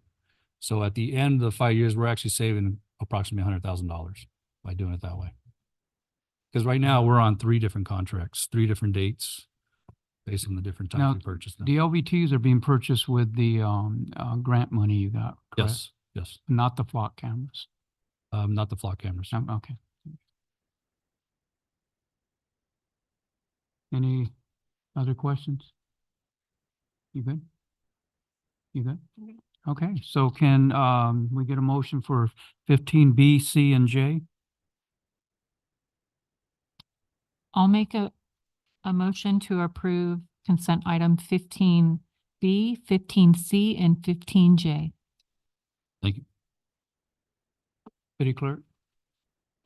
I have a motion by Councilmember Kendrick, second by you, Councilmember sir. Krupa. Council, please cast your votes, and that's for items B, C, and J. That motion passes 5-0. Let's move on to 15D. Unless we want to group another. 15D, I think that's Council Member Kendrick. I just had a couple quick questions.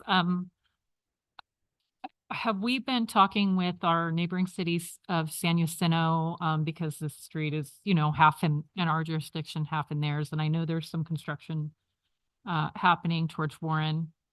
Yeah, we have, and they have preliminary plans that they've sent to us for us to review, and we're coordinating with them. And then I know that this is kind of premature, but when we're ready to start construction of these improvements, how long is that construction anticipated to take? I can't really give an answer because we don't even have preliminary plans right now, so I don't even know all the infrastructure that's going to be involved with it. So once we get some preliminary plans, we could get a better idea of what. Great, thank you. And can we keep in mind for safe route to school grants? So what I'm thinking is, okay, so we have this opportunity right here to take advantage of any type of grants when it comes to like a safe route to school. So I'm envisioning as we develop this area and you guys come up with the plans, that maybe we can incorporate a section where it separates the people from the street, so they're not next to the street. And so it's like I would say like grass, then sidewalk, and then the wall or whatever. But I know that in that area we're probably gonna have to purchase some right away.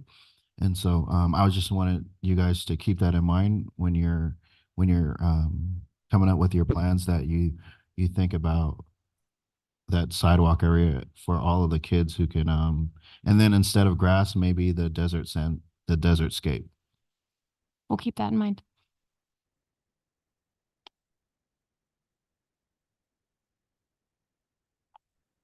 I will make a motion to approve consent calendar item 15D. Second. I'll second it. I have a motion by Councilmember Kendrick, second by Mayor Pro Tem Peterson. Council, please cast your votes. This is for item 15D. That motion passes 5-0. Moving on to 15F.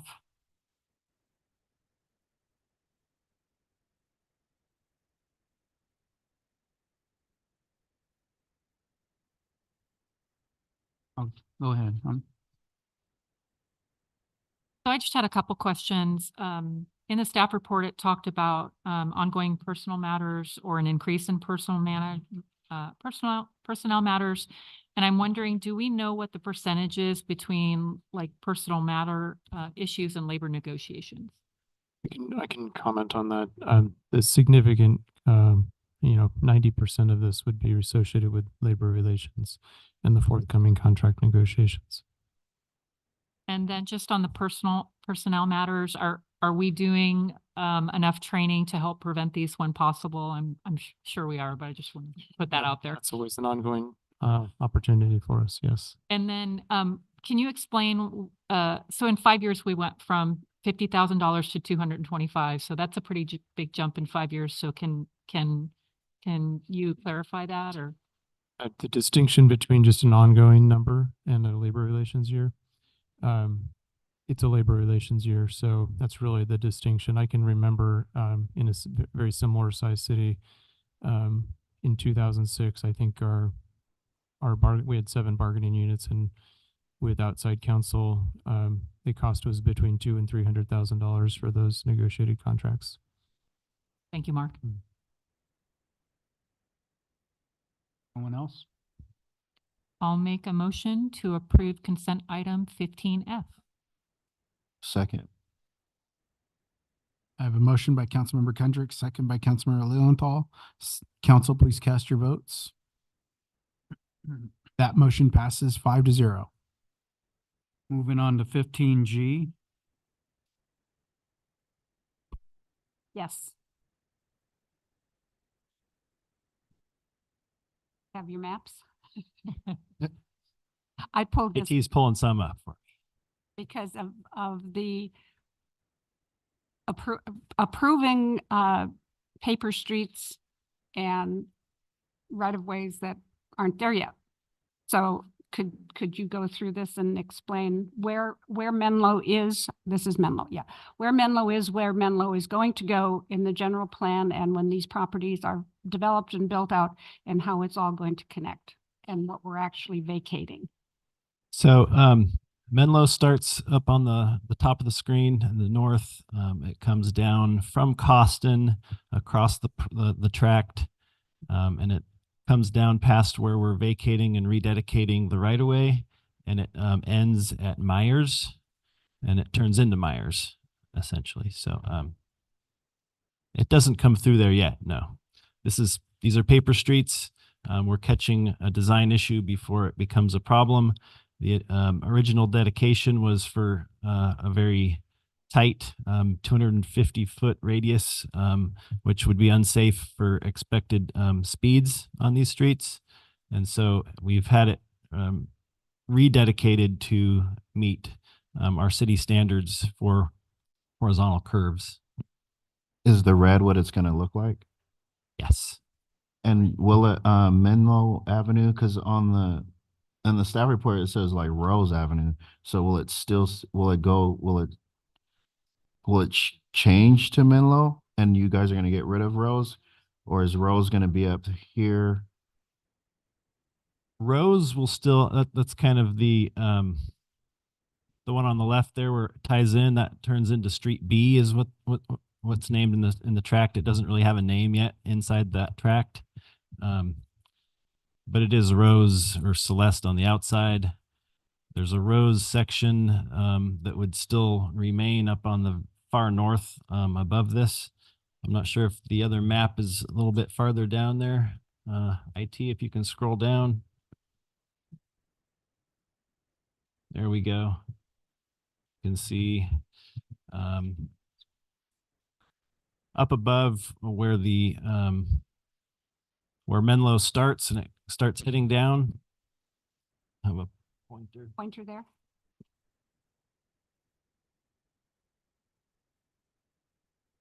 Up here, this is where Menlo is existing. Rose continues along the top. It turns into a dirt rose road and comes down right now.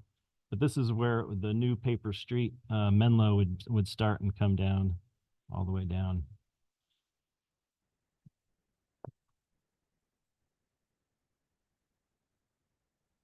So actually what we're not vacating any actual street. We are vacating A paper street paper street so that future paper streets can be built.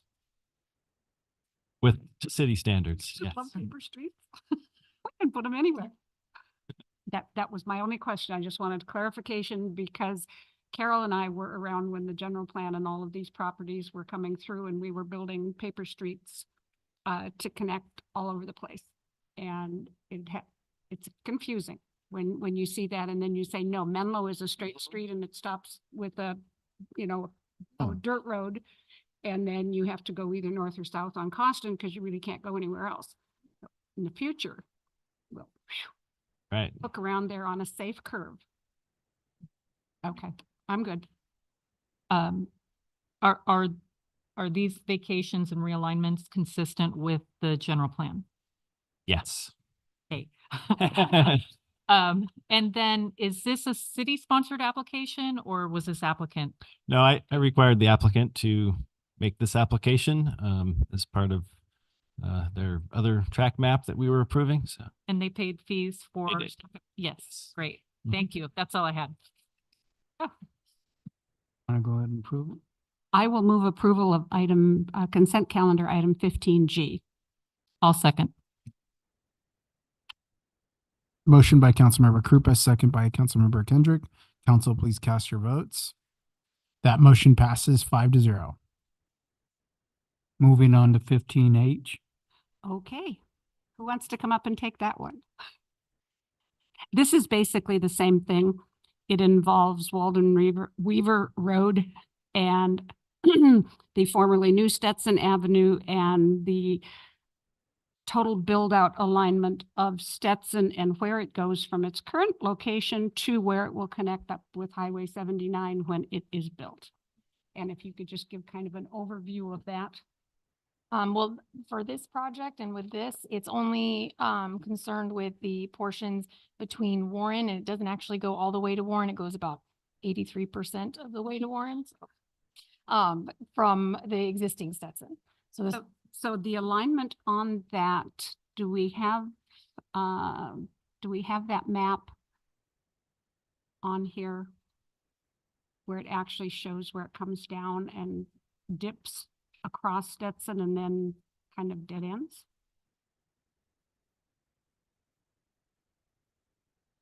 B.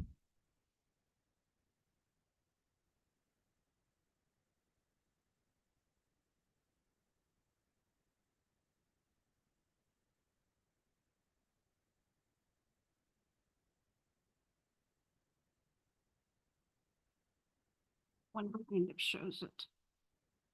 There's the-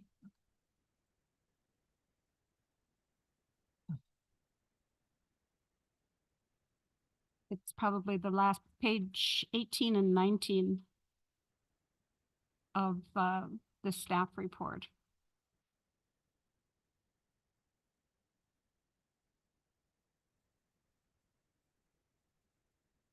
Find that. So actually, where does it actually start? On the north? It does start at Stetson. North, whatever. Like It northeast. ties into the existing Stetson right now. So it crosses Doesn't actually, like Costin, or how does it line up? Just it comes into Stetson diagonally. It's hard to see in those. it is.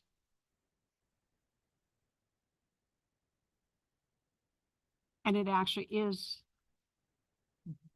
It's an extension of Walden Weaver, but it really isn't. It doesn't tie in correctly with Walden Weaver, correct? Yeah, so there's a little jog, yeah. It aligns with Walden Weaver, but then it doesn't cross over the, what is it, the channel? There's a railroad track and a channel, flood channel in there, a creek. Because we had that bridge that we actually repaired a few years ago. And okay, so because it gets confusing in there where you see the entire build out of how Stetson comes down and then goes over and goes all the way to Warren and then to Winchester Road and eliminates two 90-degree curves from Stetson to California to back to Stetson before it gets into Winchester. Mm-hmm. That's all I wanted to point out, that these things eventually on build out with all the developments out there, all of our paper streets are supposed to connect. And I'm glad we've got you two here.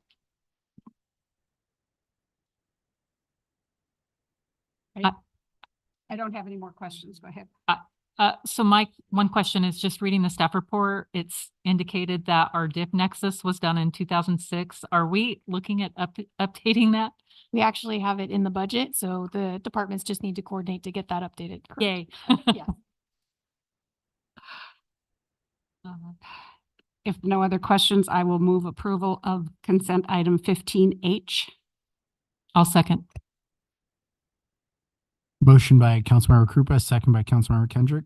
Council, please cast your votes. Oh, yeah. Why isn't it working? Oh, that motion passes 5-0. Okay, I believe we're done with Take care of the consent. these. Moving to discussion, action items. Our first discussion item is, can we have the staff presentation, please? Yes, Mayor, On 16A. we're going to bring up a PowerPoint for you, and I'm going to present here because I think it may be a little easier, although I want to be able to read the screen for the presentation, and I'll be controlling the slides here. So tonight, we're pleased to bring you a bold idea to attend to a challenge in our community.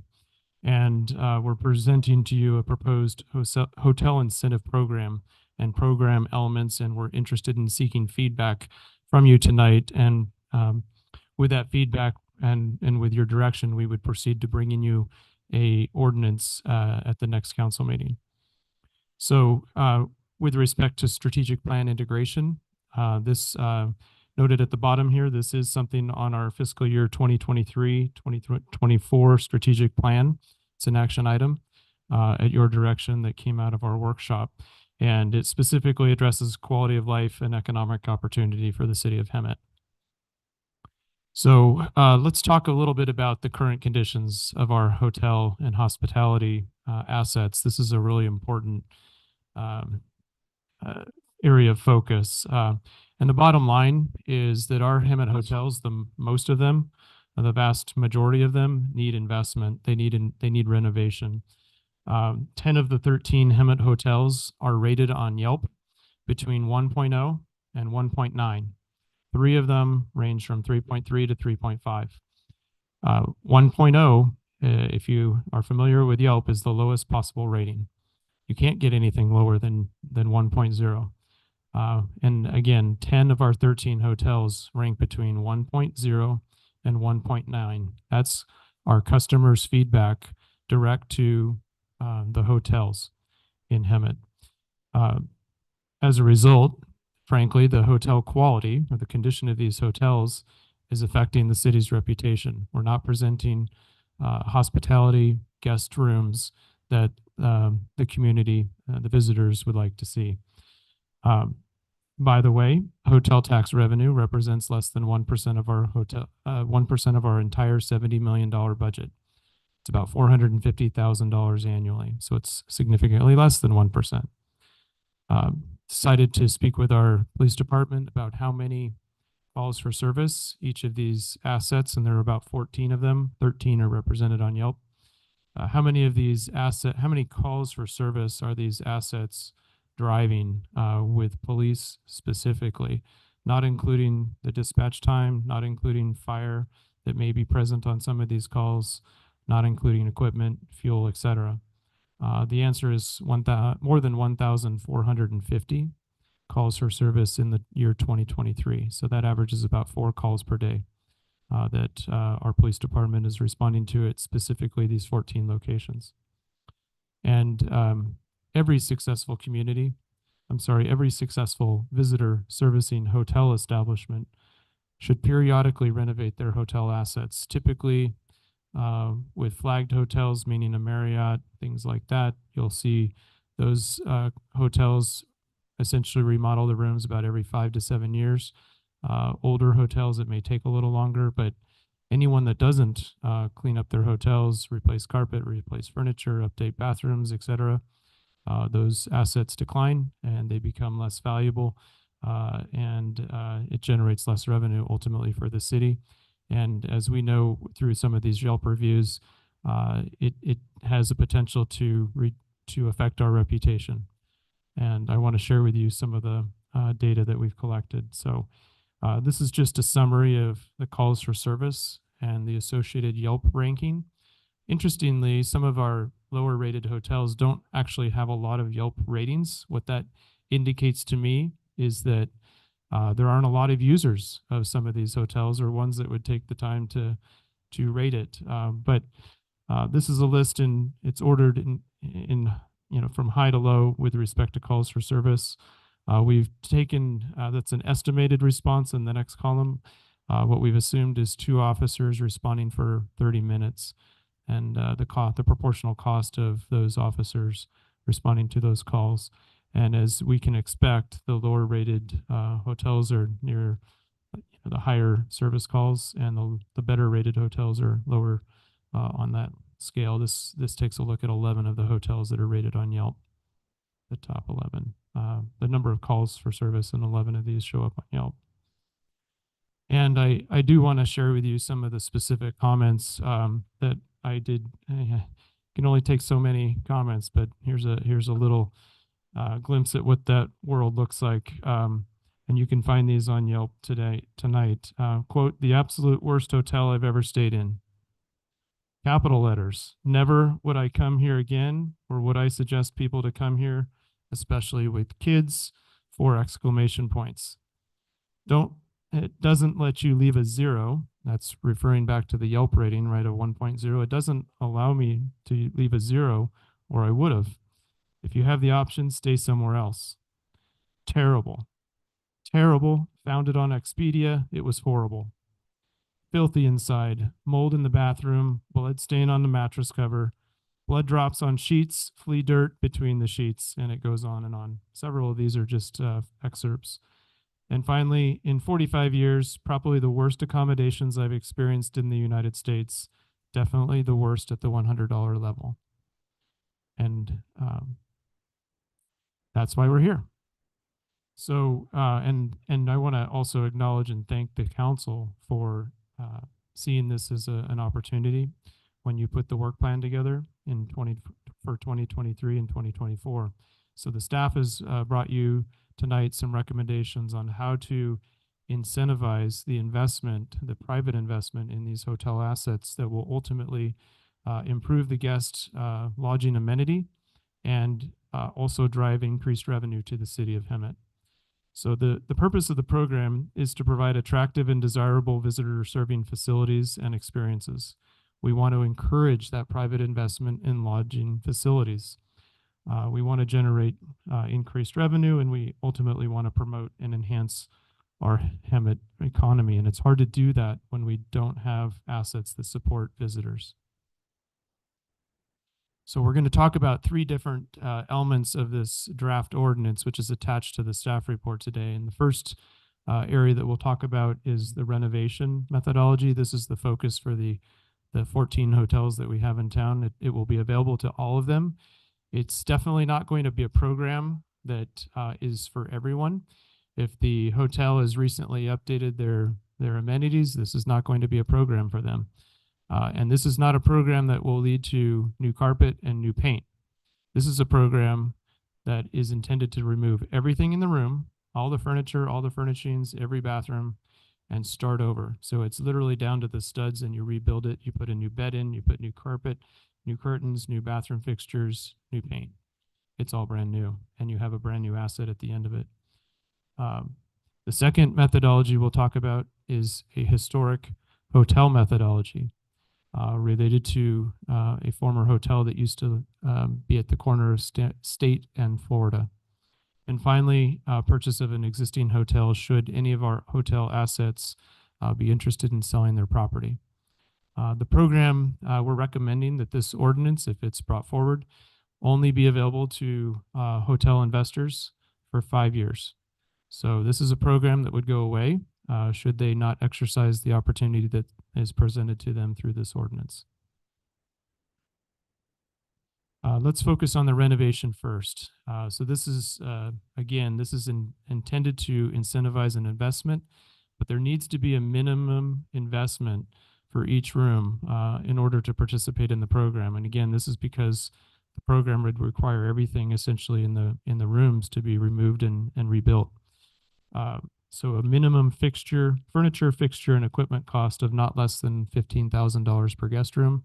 This is a number that's actually very commensurate with other programs around the state. These types of minimum requirements can range from about this number to $100,000 per room. In addition to that, there would be a minimum shell or property improvement of $20,000 per room. So combination of that would be $35,000. Multiply that times the number of rooms in the hotel, and you identify the minimum investment required under the program. These are numbers that we're going to be seeking your feedback on tonight. But with respect to the minimum shell and property improvements, eligible expenditures would be updating a parking lot if it needs resurfacing, replacing a roof, replacing HVAC. A number of our hotels are very old, so they may need new piping, new wiring. They could also consider adding a pool or another amenity. There may be a pool on site that needs updating as well. So this is any of those improvements would be eligible to meeting that minimum $20,000 per guest room requirement. In addition, because this is a public program, they would be required to participate in prevailing wage. The feedback I've always received from contractors is we're in California. Typically that is already happening. It's hard to find contractors that will deliver products less than what's required under prevailing wage.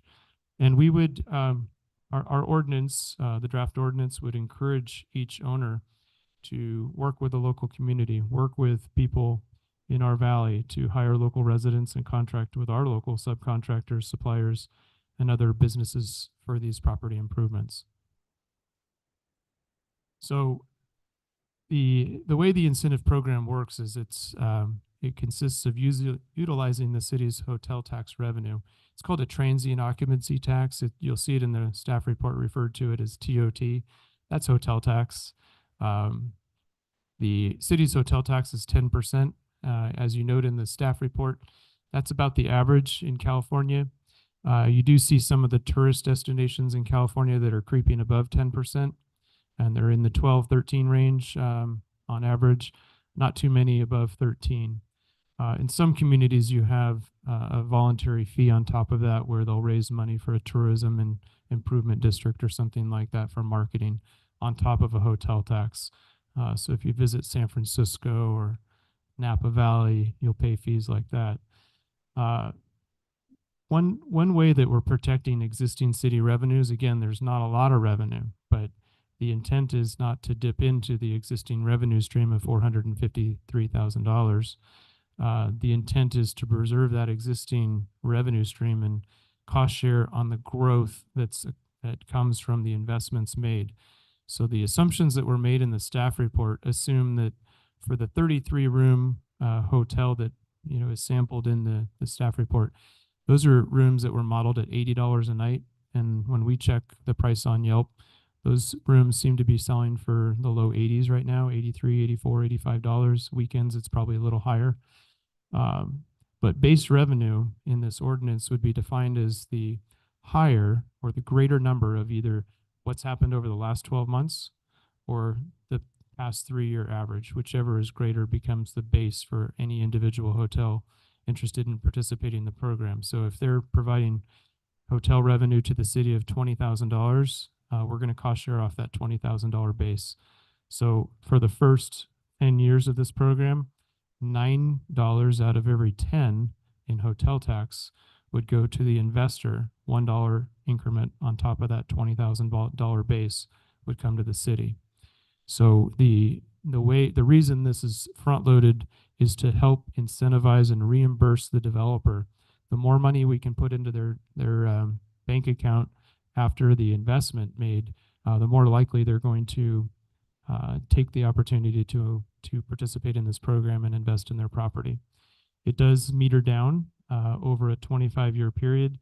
This is very consistent with the methodology that was successful in Nevada City, California. The only difference is the first 2 categories, 1 through 10 and 11 through 15. Those numbers initially were recommended at 95.5. The council chose 85.15. The 11 through 15 were recommended at 75.25. The council adjusted that to 65.30. And then the remaining 10 years were at 50.50. And this model would provide additional dollars for us in that year, the years 21 through 25. When we built this and when I put together the methodology and the numbers, we were trying to, when I modeled the 33-room hotel, we assumed that the room would sell today for $80 and after investments at $140. That was the assumption made. If the hotel achieved 40% occupancy, which we understand is the occupancy numbers today in some of our hotels, they would receive about 50%. The methodology would return about 50% of the cost of that improvement. If they achieved 60% occupancy, they would receive all of their money back during the term of that, over the term of this program. So for those hotels that are looking at this from a long-term perspective, there's an upside beyond a 60%. If they do a good job, for example, on their improvements and they can achieve a higher occupancy, they can earn even more, which ultimately generates more city revenue as well. Let me pause before we jump to the next methodology in case you have any questions on what I've mentioned to date or any of this. I'm sorry. No, Can no. Oh, Go ahead. Fight you for this, right? What's the average room size of the hotels that are in Hemet now? I don't know the answer to that. I imagine some of the older assets are smaller. So it wouldn't surprise me that some of the hotels have quite small rooms, but that's not really it shouldn't be a barrier to their ability to sell the room for a higher price, should it have, the appropriate furnishings. And I think we only have to look up to Idlewild. There was a really nice strip hotel on the way up to Pine Cove on the left. I'm forgetting, how far up, but not too far on the left. Beautiful little hotel that was probably fairly distressed about 20 years ago. And whoever that new owner was put some love into that building. I've stayed in that hotel. It's a quaint little place. Can I hear my neighbors? Yes, a little bit. But the rooms were very nicely appointed and decorated, and it commanded a higher price. And I think when I tried to go back, it may have been so high I decided to go somewhere else. So the Best Western and Hampton Inn and Quality Inn and that, they're at least 33 rooms. I think they're probably much more. Number number of rooms at the Hampton Inn. Oh, Oh, yeah, they got. Right. Most newer hotels are going to have a minimum of 70 rooms. Mhm. And the new assets that are coming online are going to have Monique on the applications. I think we have more than 100. They're a little over 100. The Marriott Townhome and the Holiday Inn. Those new hotels. I think those are going to be a little over 100 units. I have a lot of questions, but I'll save those. But with the renovated rooms and the increase in the rate, I mean, that's going to transfer down to our CityNet contract and kind of generate an increase on that end, correct? It has the potential to. And I think it's fair to say that with the forthcoming effort to build a transitional housing facility, it would be better for our hotel vouchers, the dollars that we're investing in hotel vouchers today, which clearly are being invested in hotel rooms ranked between 1.0 and 1.9 on Yelp, to be instead invested in supporting the operations of a transitional housing facility. So I'm anticipating that we will transition from hotel vouchers to utilize funding the operation, helping to fund and offset the cost of operations in the new facility. I have two questions. Are we going to go after or try to work with hotels that are at a certain Yelp rating, like 2.0 and below, or 2.5 and below? Or are we going to go after the 3.5 and 3.0s also? We're going to work with everyone. We really want to make sure that all of these hotel assets have appropriate investment. It's going to be more valuable to the hotels that have a lower rating, most likely, because the increment from the nicer hotels is already, probably the bulk of our revenue coming from the 3 hotels that have the Yelp ratings that are higher. So it's driving, those hotels have provided a higher quality product, and it's driving more interest in staying at those assets, those hotel assets. Thank you. And second question, what's the plan B for the hotels that do not want to participate because they'd rather just have the voucher people come in? That's going to be the next methodology I want to talk about. Okay. If that's okay, if it's okay to punt that to the next methodology here in a second. Okay.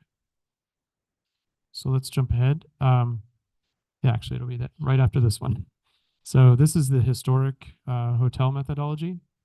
And in forgetting the year, is it 1896 in the staff report? There was a hotel built at the corner of State and Florida on the southeast corner.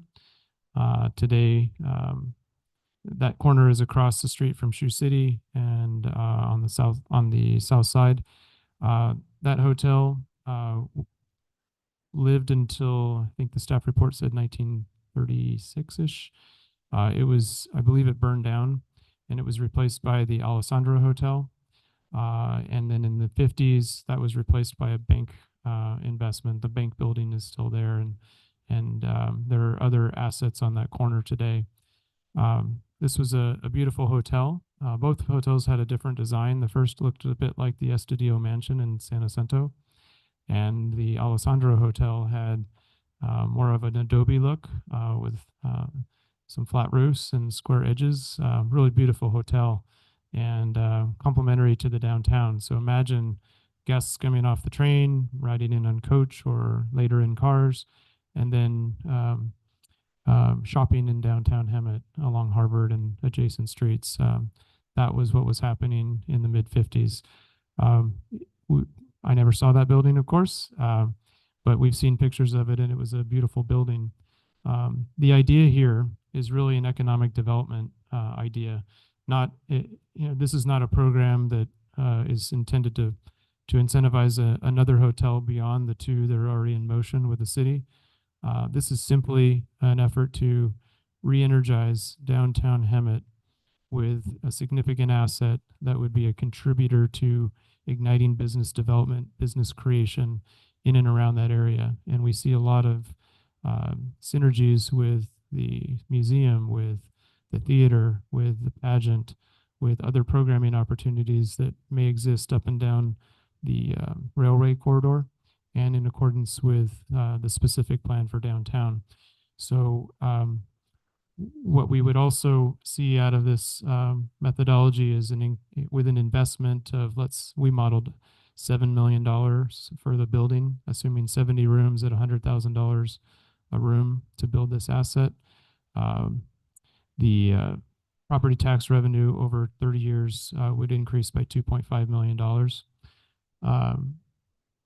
The recommendation is to allow this, if this methodology and property owners and hotels were interested in advancing it, to limit it to something within 1/4 mile of the original location. We're probably only looking at the south side of Florida, given the way the buildings are built today. I would expect anywhere from the Shoe City parcel east to City Hall. Any collection of buildings in that area would be the suitable location within 1/4 mile of the historic property. It's also recommended that the minimum standard hotel, and you see an attachment for the AAA standards, be set at a minimum of a 3-star hotel. And in negotiations with a hotel through the development review process, we can encourage something that's closer to 3.5 star. But I think it's, while I'm interested in your feedback in whether we should insist on a higher rating, I'm afraid it may not be possible to encourage and incentivize a 4-star hotel, given the condition of downtown at the moment. So the recommendation is a minimum of a 3-star. This would be a more aggressive cost-sharing methodology, again, to reimburse the investor for their for the risk at building, and to reimburse them and incentivize them to take a hard look at downtown Hemet. So this methodology would cost share 90% to the hotel, 10% to the city for the first 15 years, followed by a 75-25 split between years 16 and 20, and then a 50-50 split between years 21 and 30. And what we modeled was a hotel that would sell rooms for $160 a night. I believe the Hampton is selling at $140 today, but imagine it takes a couple of years to get started. That $140 is really $160 in 2 years. And then we assumed a modest inflation rate on those prices, and built a program and a methodology that would return $6 million with, I believe, 40% occupancy, and more than that, more than the $7 million at 60% occupancy. So trying to find the sweet spot to reduce the risk to an investor to help ignite investment in downtown Hemet. Any questions on this methodology?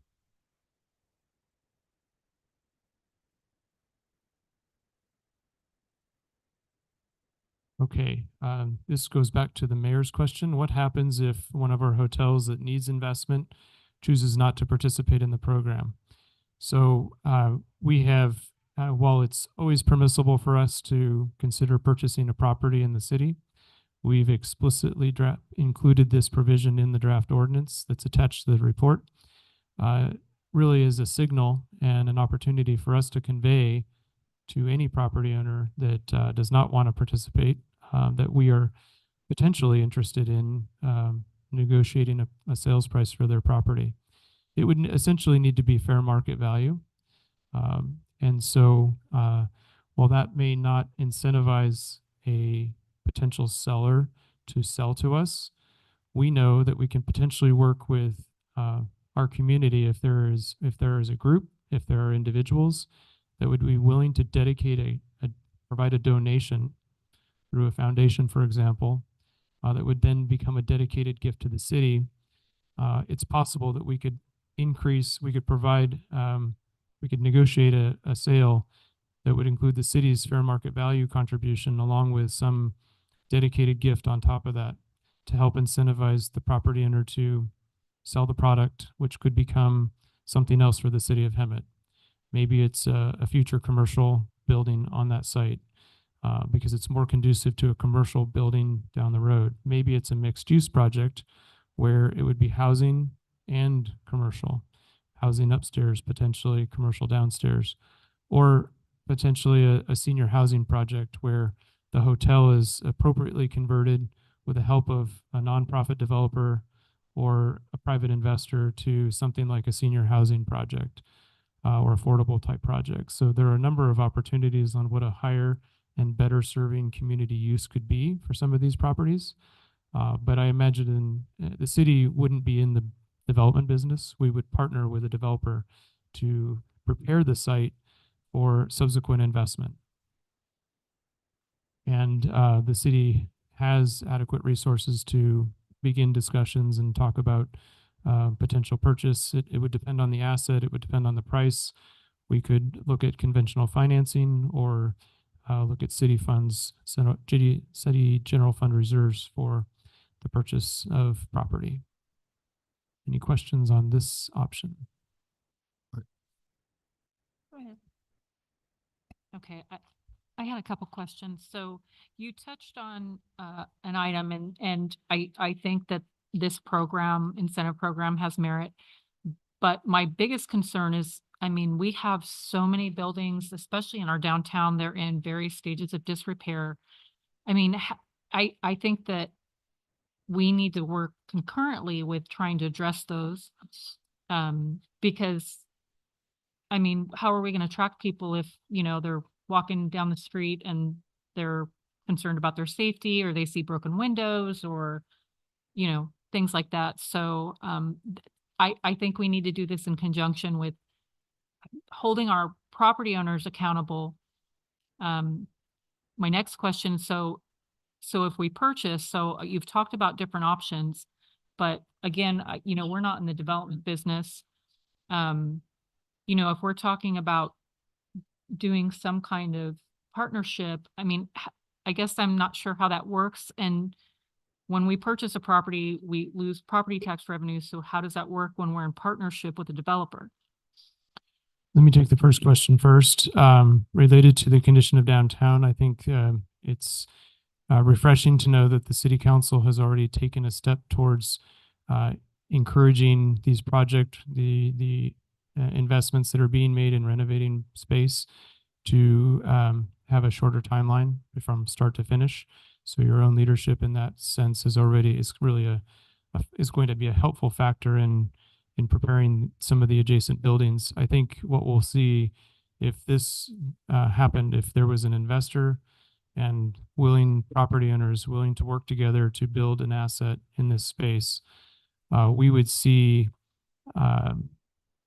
increased interest in those spaces downtown. And I think in addition to that, it would be important for the city to also provide some additional incentives for business creation and investment in that space. So I'm referring to facade improvement grants in and around that area. Could be, typically those are exterior only, but we could potentially put some interior money on the table as well.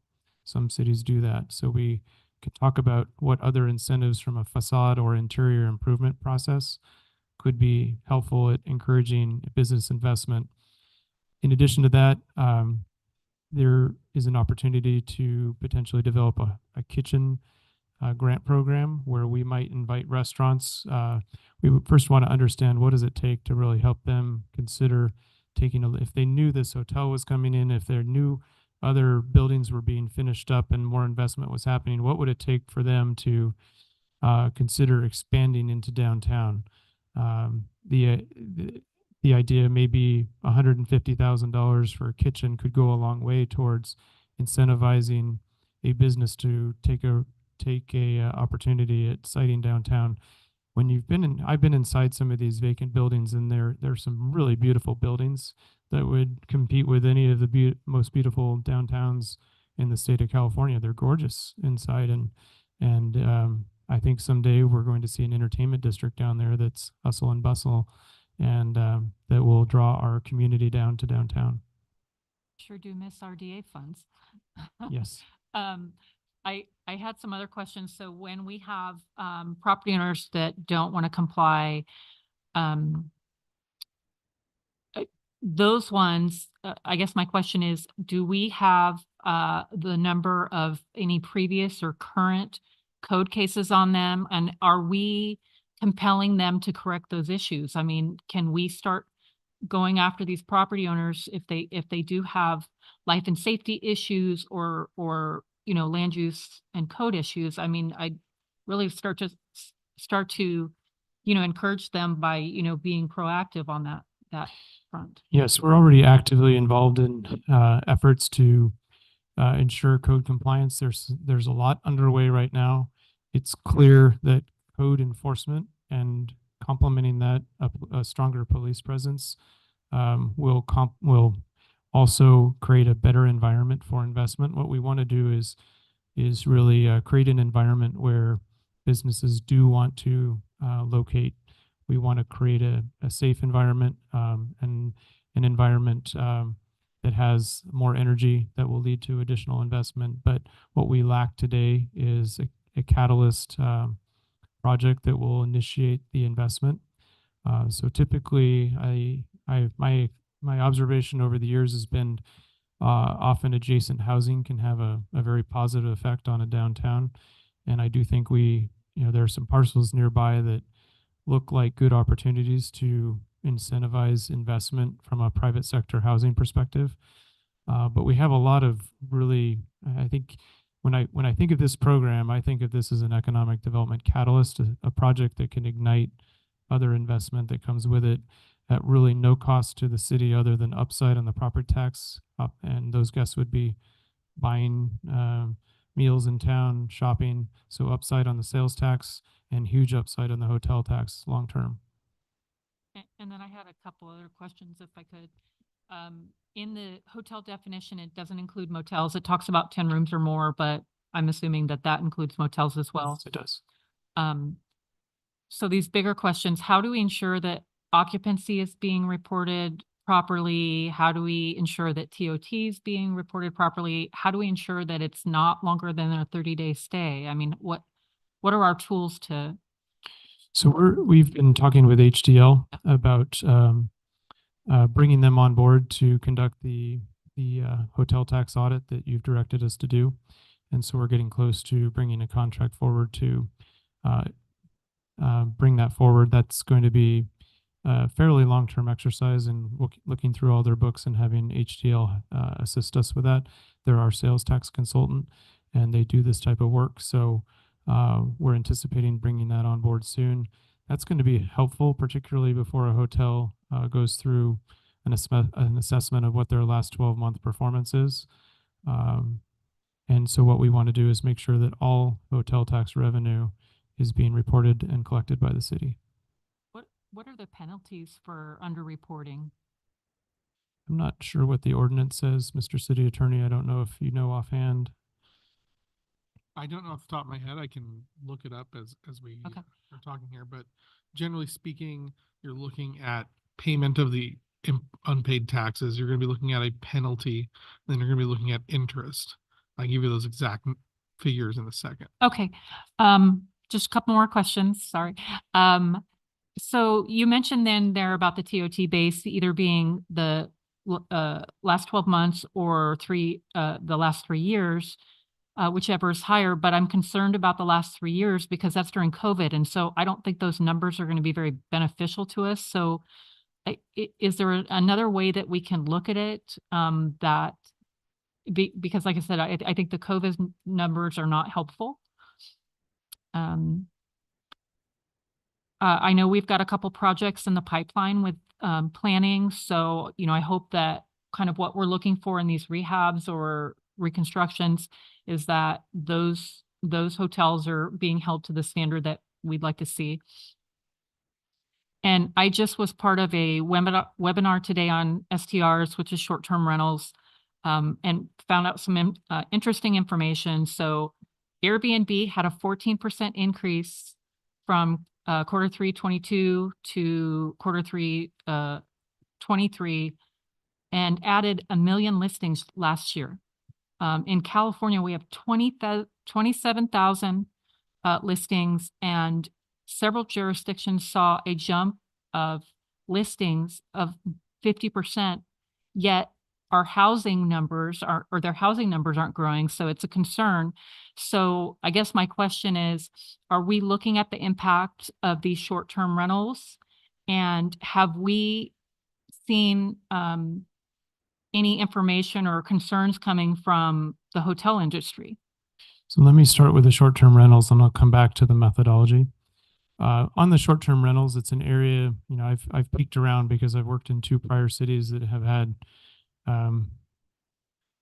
residents motivated to rent their house out for significant sums of money.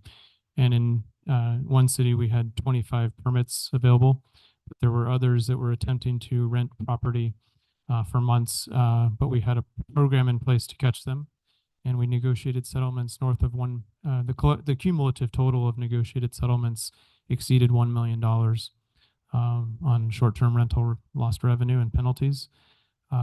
It appears that we do have a few homes in Hemet that are listed on short-term rental websites.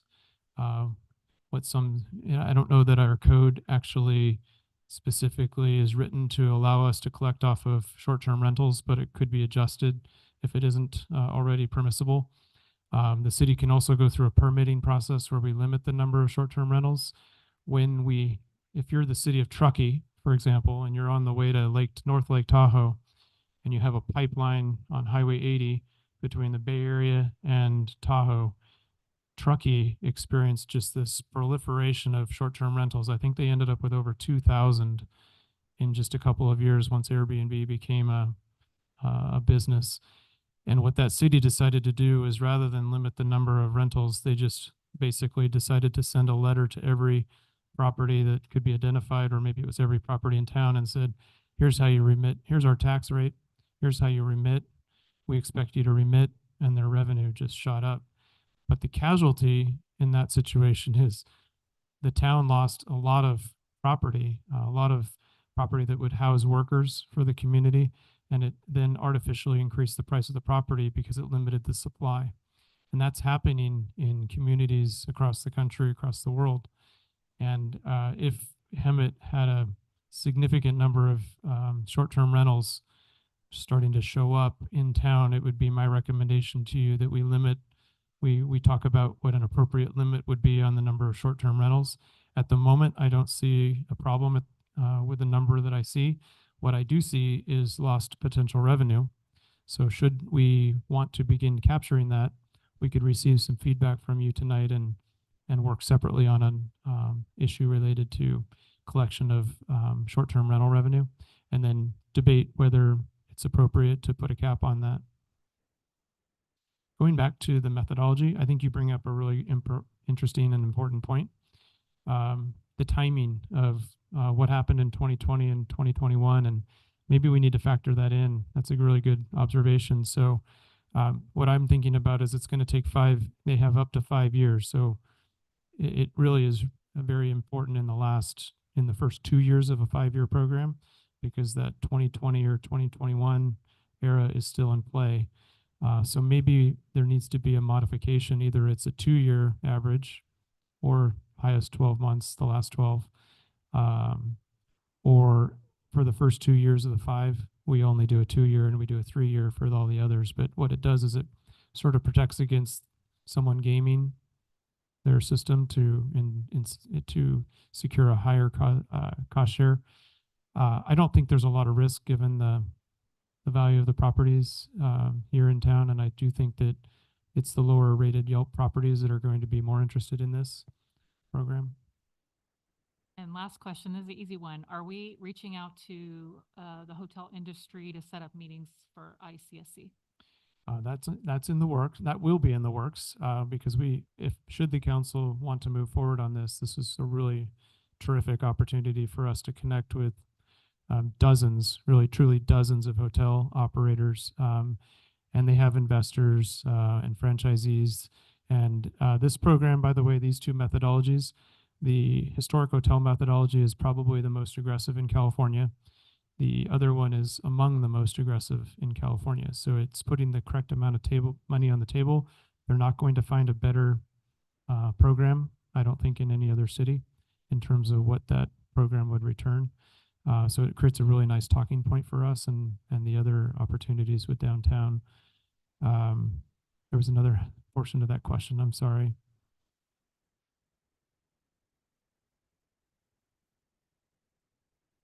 Unforgotten. I just had so many. That was my last question. So I appreciate the mayor and council, accommodating all my questions, and I will turn my mic off. Mayor, if I can just briefly Yeah, go respond to the ahead. math Yeah. question that was posed earlier. So failure to remit taxes on time results in an automatic 10% penalty on the amount that's owed. If it's failed to be remitted within 30 days of the deadline, that's an additional 10% penalty. If there's any reason, if the tax administrator, which is the administrative services director, determines that fraud occurred, that's an additional 25% in addition to the 10 and the 10. And then there's interest at the rate of 0.5% per month for every month that it's unpaid. So pretty substantial penalties. Thank you.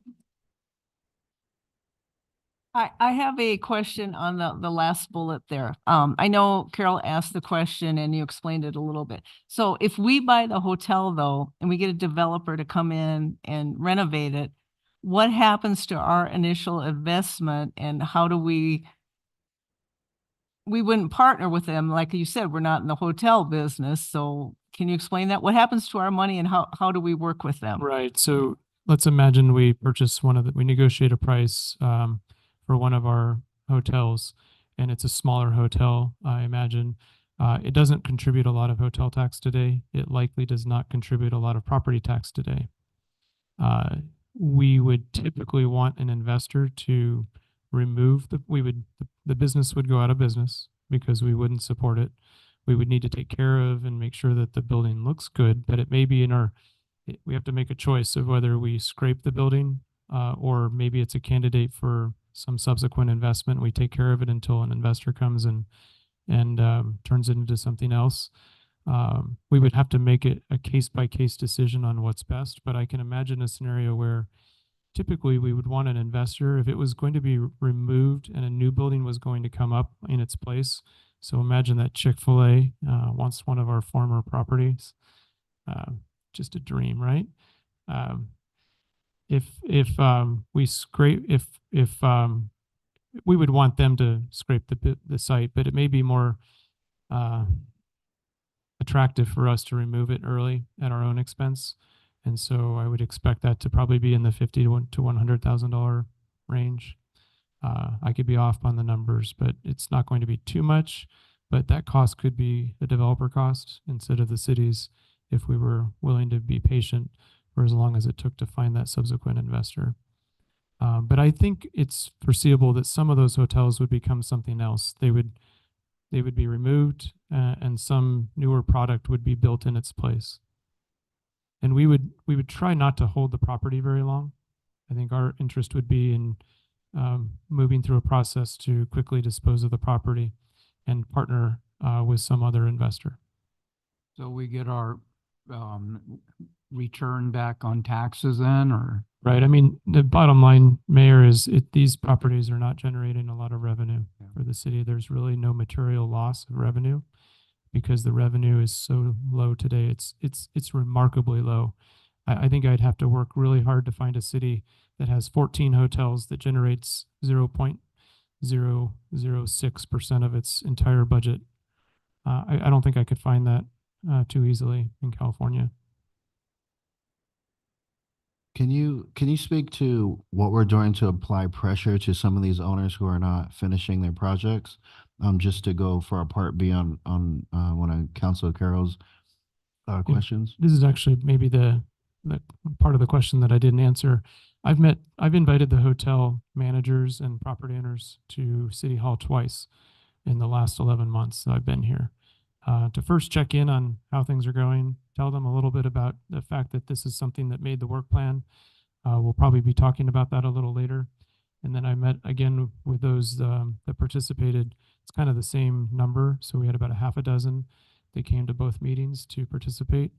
In fact, I have a meeting tomorrow with one of our 14 operators. But should this move forward, we would sit down with every property owner and business owner and talk them through the program, show them the pro forma, talk to them about options that are available to them, and encourage them to give that a lot of consideration. Talk to a bank, talk to, if you're flagged, talk to the business, the Wyndham company. So for example, the Days Inn, it was the number one on the list for police calls. But the Days Inn, and I've talked to a couple of the council members about this. This is a Wyndham product, just as the Travelodge is a Wyndham product, and they have different layers of quality hotels. So the Days Inn is the second lowest. It's considered an economy hotel. The next level up is the La Quinta Hotel. By the way, I drove by the Days Inn in Palm Springs on last Friday, and it didn't look like our Days Inn. Just want to let you know that. The Days Inn can look like the one in Palm Springs.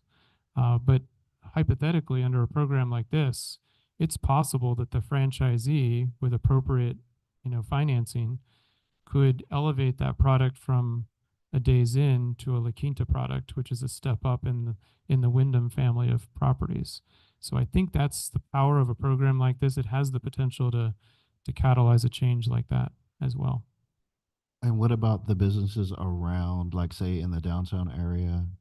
What are we doing to apply pressure through code or whatever tools we have to ensure that they are, I know we have a timeline for projects to be finished, but how do we incentivize or like put pressure, a little bit of elbow pressure on someone to move and to finish their projects? You're referring to vacant spaces in downtown? Well, I think tandem, you know how she was saying in tandem? Right. I think there's an opportunity for us to sit down with property owners in the downtown, share with them the vision for downtown, talk to them about where this is going. I think this lifts all boats, frankly, in downtown. It should be this, especially the program would need to, I think this only really gets started if there's an investor willing to make that investment. So what we need is, we need a property owner, property owners in this vicinity that are willing to sell their property and enter into some arrangement with an investor. And but we will sit down and talk with every potential property owner that is in the right location and talk to them about this program and then walk them through numbers. And I do think that,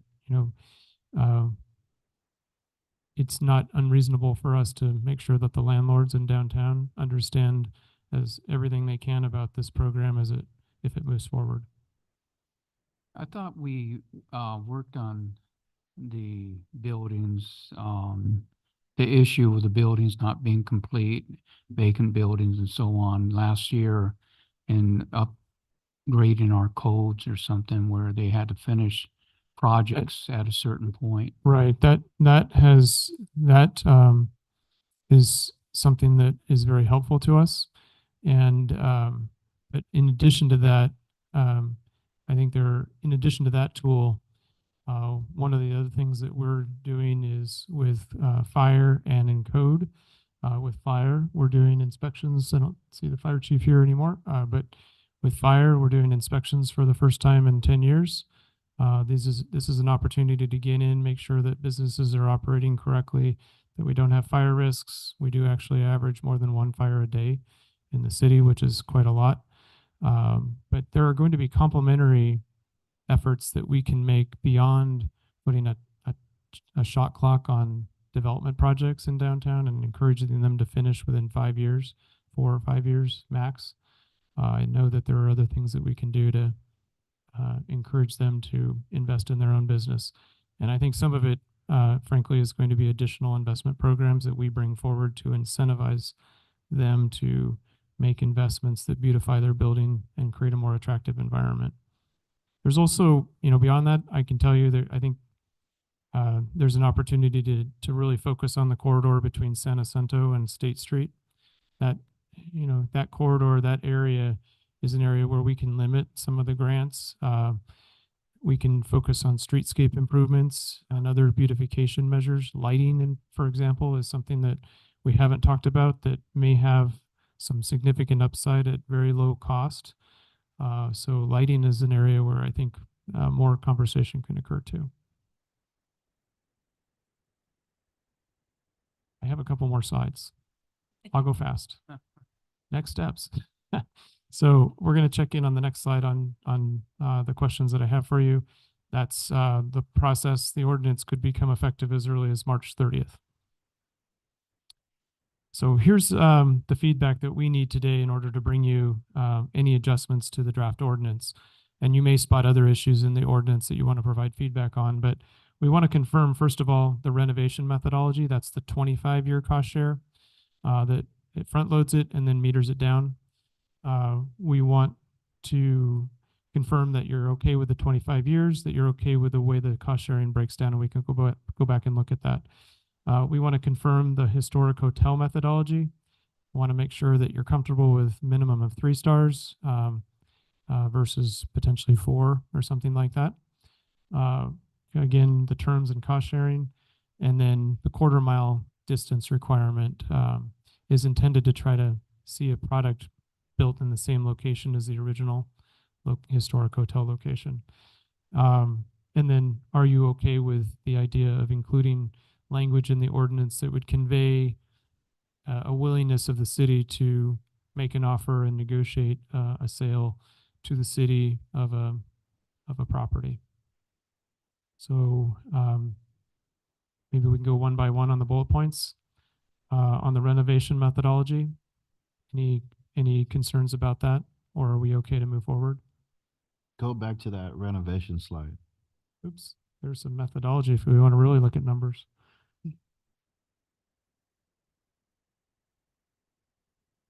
Am I going the wrong direction? Sorry.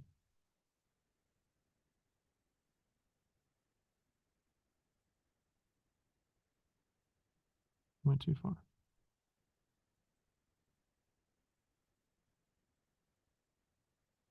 Might be helpful to look at this briefly, just to check in on the 15 and 20. I think if there's anything that you might want to change, it's this, but I would discourage you from lowering these numbers by anything more than $5,000. The program in Nevada City was done in 2018, and the minimum investment was 10,000 per guest room. I think you could lower it to 10, but it risks a paint and carpet solution, and I really believe that we should have higher standards, and 15 is not unreasonable, and it would incentivize them to do more because of the upside.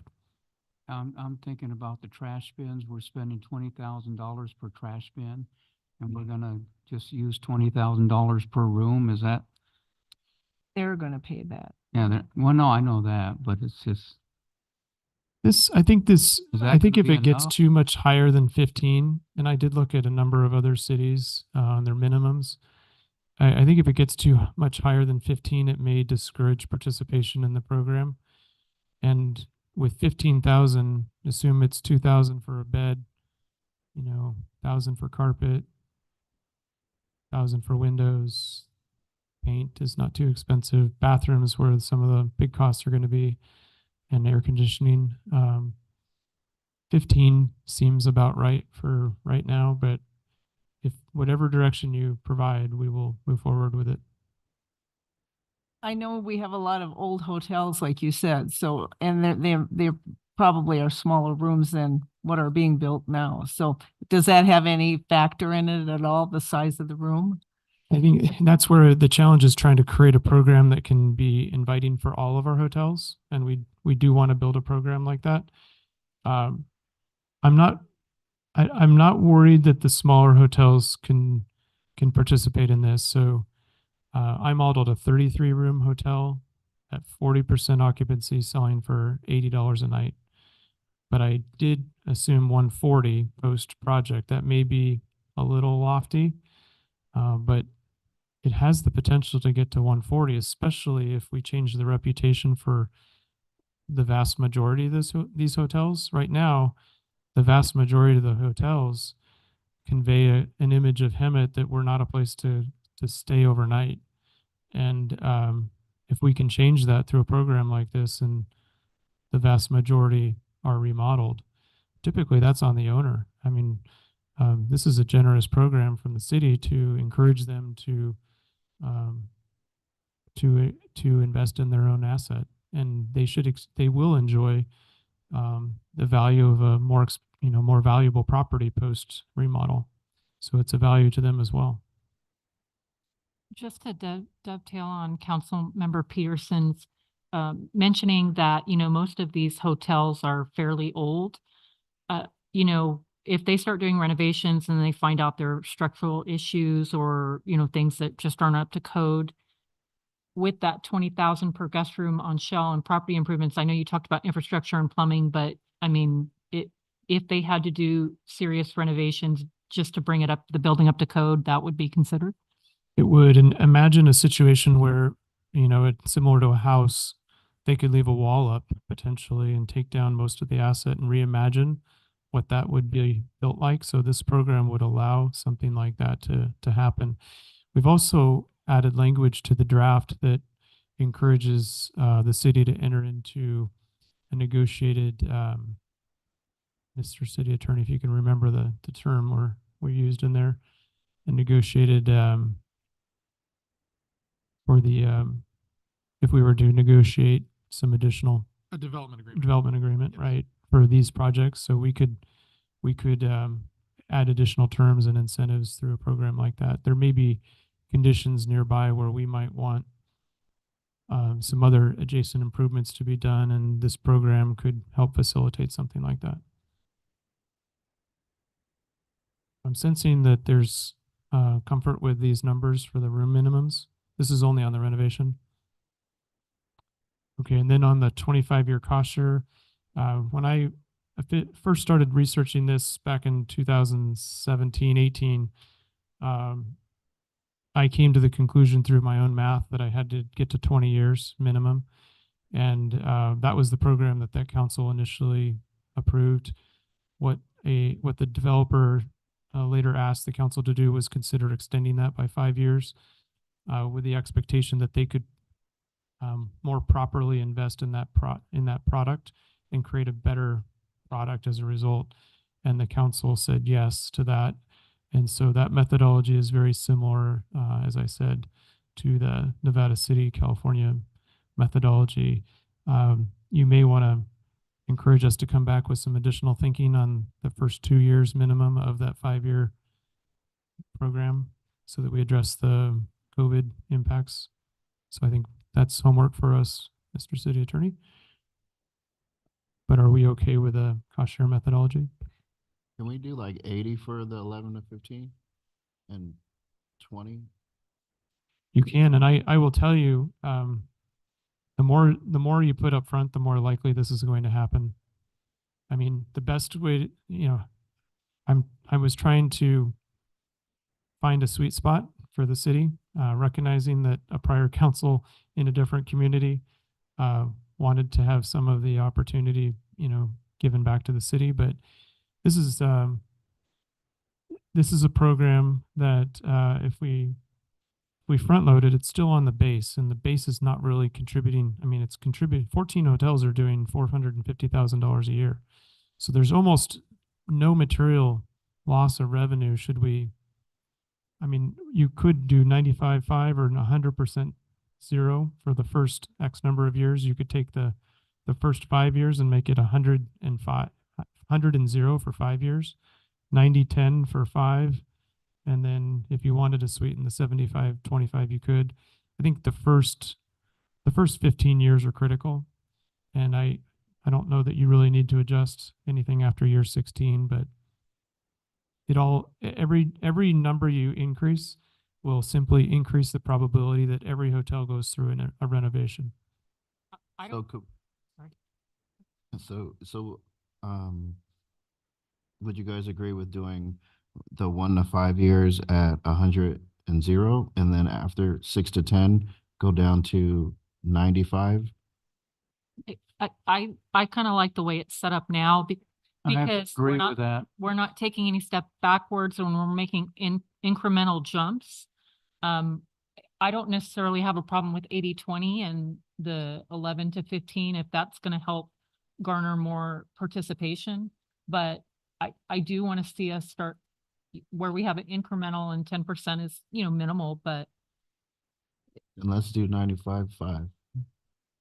I think we should trying leave to it get as the- is. I mean, I think it's the way it is. yeah, because if you've done this before and you've seen the results and you got good results, and I think we should go with what's worked already.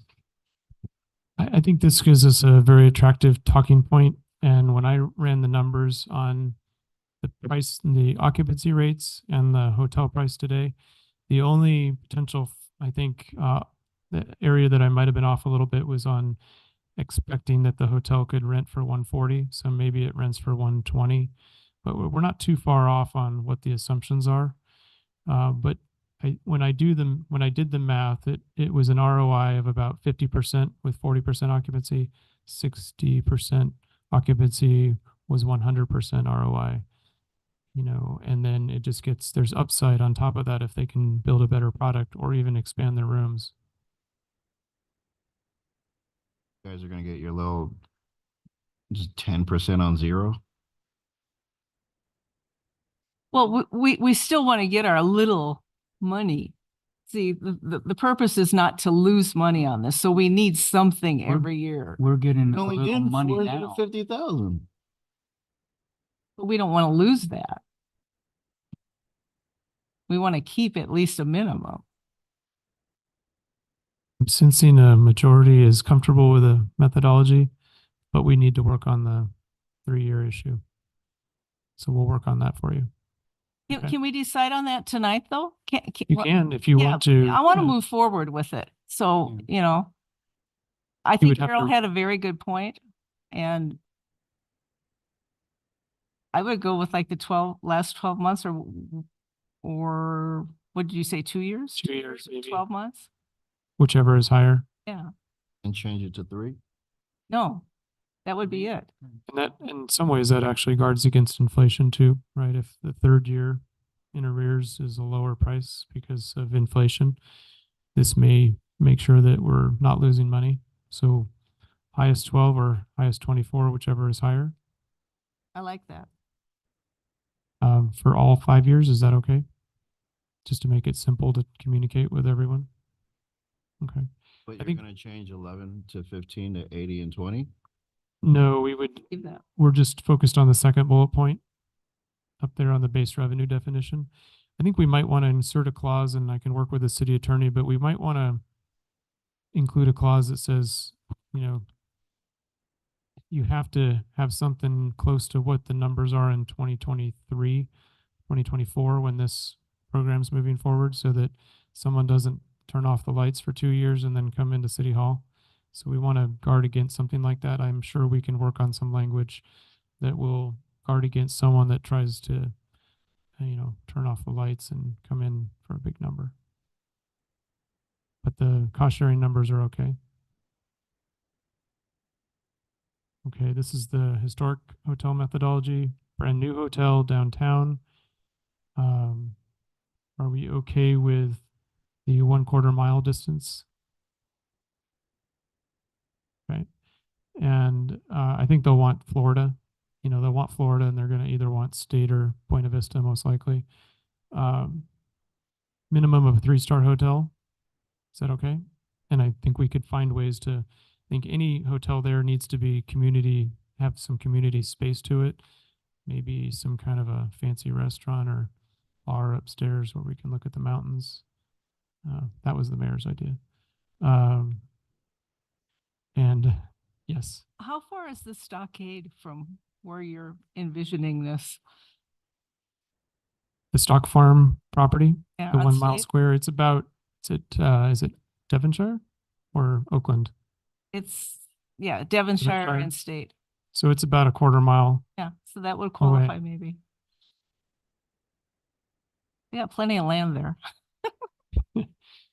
We can always change the distance requirement if something bubbles up that you're interested in.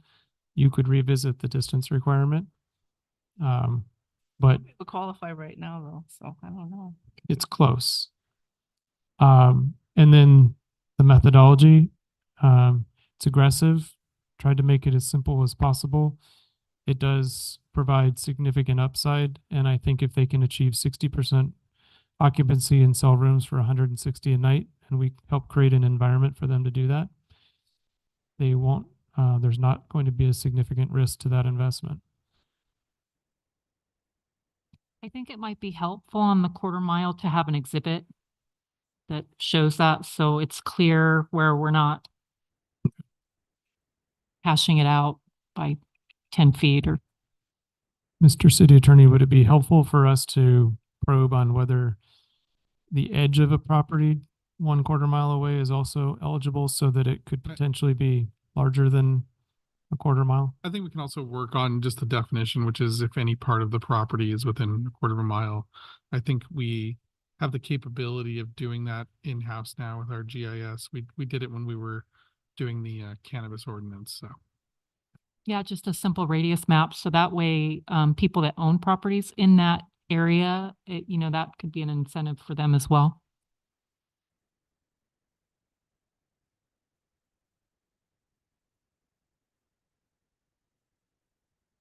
Okay, any other comments on the methodology? We're okay with that? Okay. And we're okay with the purchase option? If any of that materialized, we would have an opportunity to meet in closed session to talk about purchases. Yeah. Okay, I think that's all the feedback we needed tonight. So thank you very much for your feedback on this, and we'll be bringing this to you on February 13th. Thank you.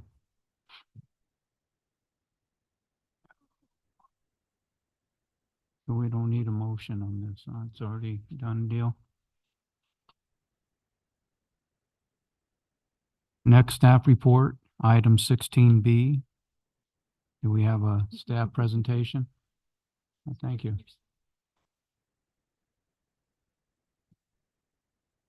This one should be. There. We're close to 10 o'clock. Oh, yeah. Because I don't have an internet connection. I Have put the 5 staff minutes. report on my phone. Yeah, 5 minutes to get this done and over Okay. with.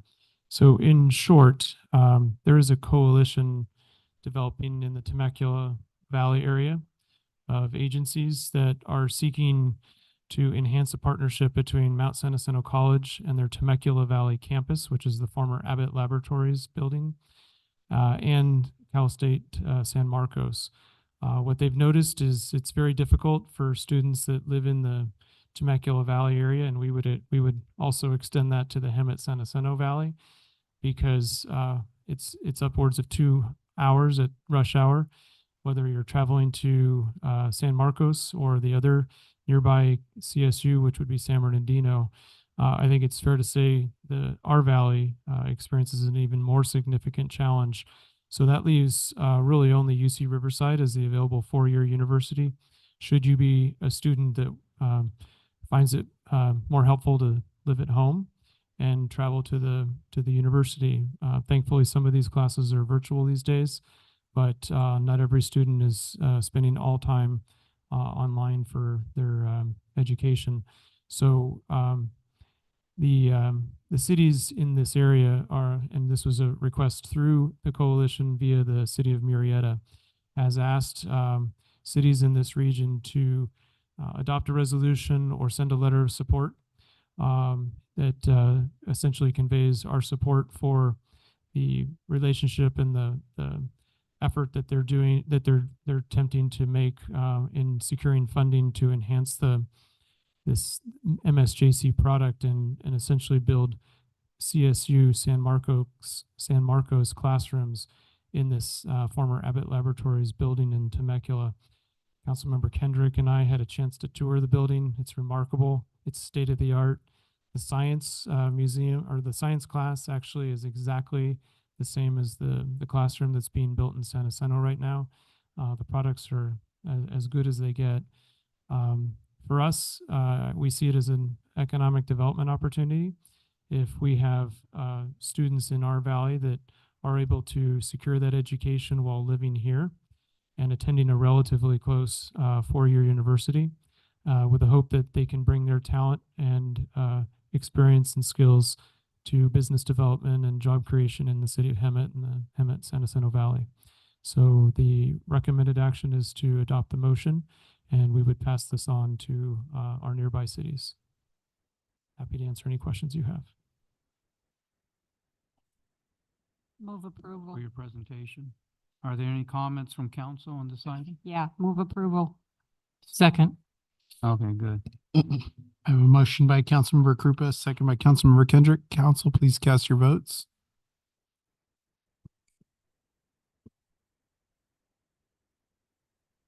That motion passes 5-0. Now, Yeah. we can go into reporting, or we're gonna have to extend this meeting past 10 o'clock. Or, Have to extend it because we have to talk. okay, I'll make the motion So to I- extend it. okay, second? I'll second it. Okay, all in favor? Aye. Oh, aye. Okay. So city council and staff report, we'll now move to the reports. Can I have Councilmember Krupa, please? Yes, tomorrow at the library at 3 p.m. 3 p.m.? 2, I can't see that far. 3, okay, is Groundhog Day family story time, which I think is going to be very, very interesting. Groundhog Day, Groundhog Day family, story oh, time. story time. Yes. I heard storage, I'm If, sorry. if you may have noticed that a couple weeks ago, story time at the library was Councilmember Lilienthal reading to the children about Kwanzaa. And I think every council member and department head should be signing up for this wonderful, wonderful, wonderful opportunity to read to kids and their families at the library. Because you do get to select the book, right? And you get on YouTube. I could do the kangaroo rap book. You could do the kangaroo rats. Yes, you could. Yes. The next thing I have to report on is actually the only other thing on here is RCTC. And I'll just kind of start at the beginning. We've been pushing for the project of the realignment of Highway 79 for some time now. And after the Hemet San Jacinto group meeting that was a week ago at we all went to, and it was an informational meeting. Council member Malcolm and Mark and I met with San Jacinto's representative Valerie Vandeveer, Andrew Katiak, Rob Davis, and Lori Van Arsdale of the Hemet San Jacinto group, and laid out the options that RCTC has presented to the 79 ad hoc committee and to the city of Hemet. And that, in my estimation, that we needed to push for RCTC to approve starting the realignment of Highway 79 on the south segment, which was segment 3. And that we would have discussion of it at the annual workshop the following Friday, which was last Friday, in Palm Springs. We did that last Friday morning. I will say that through that week, a few members of the Hemet San Jacinto group got into high gear because the agenda had been posted and the options were there. The option was to actually start planning on paper. On the south section was option A. Option B was to buy any available willing seller right of way that we could, that RCTC could purchase along the right of way for the EIR footprint. Or option C was to do nothing and just kind of basically forget about it. So we had all agreed on option A. Alternative A was the best thing to do. And few of, like I said, a few of the members, Andrew and Lori and Rob, really went into high gear, contacting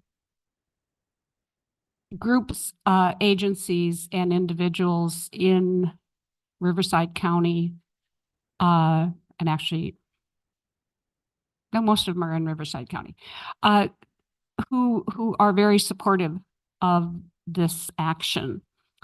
They got letters of support from all of them, created a package, and I do believe that maybe our next council meeting, one or two of them will come and actually give us copies of all of the letters.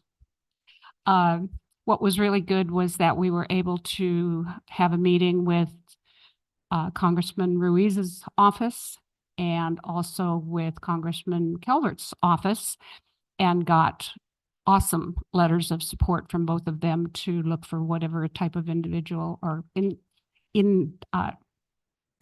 accessible grant funding that we could get from them to proceed.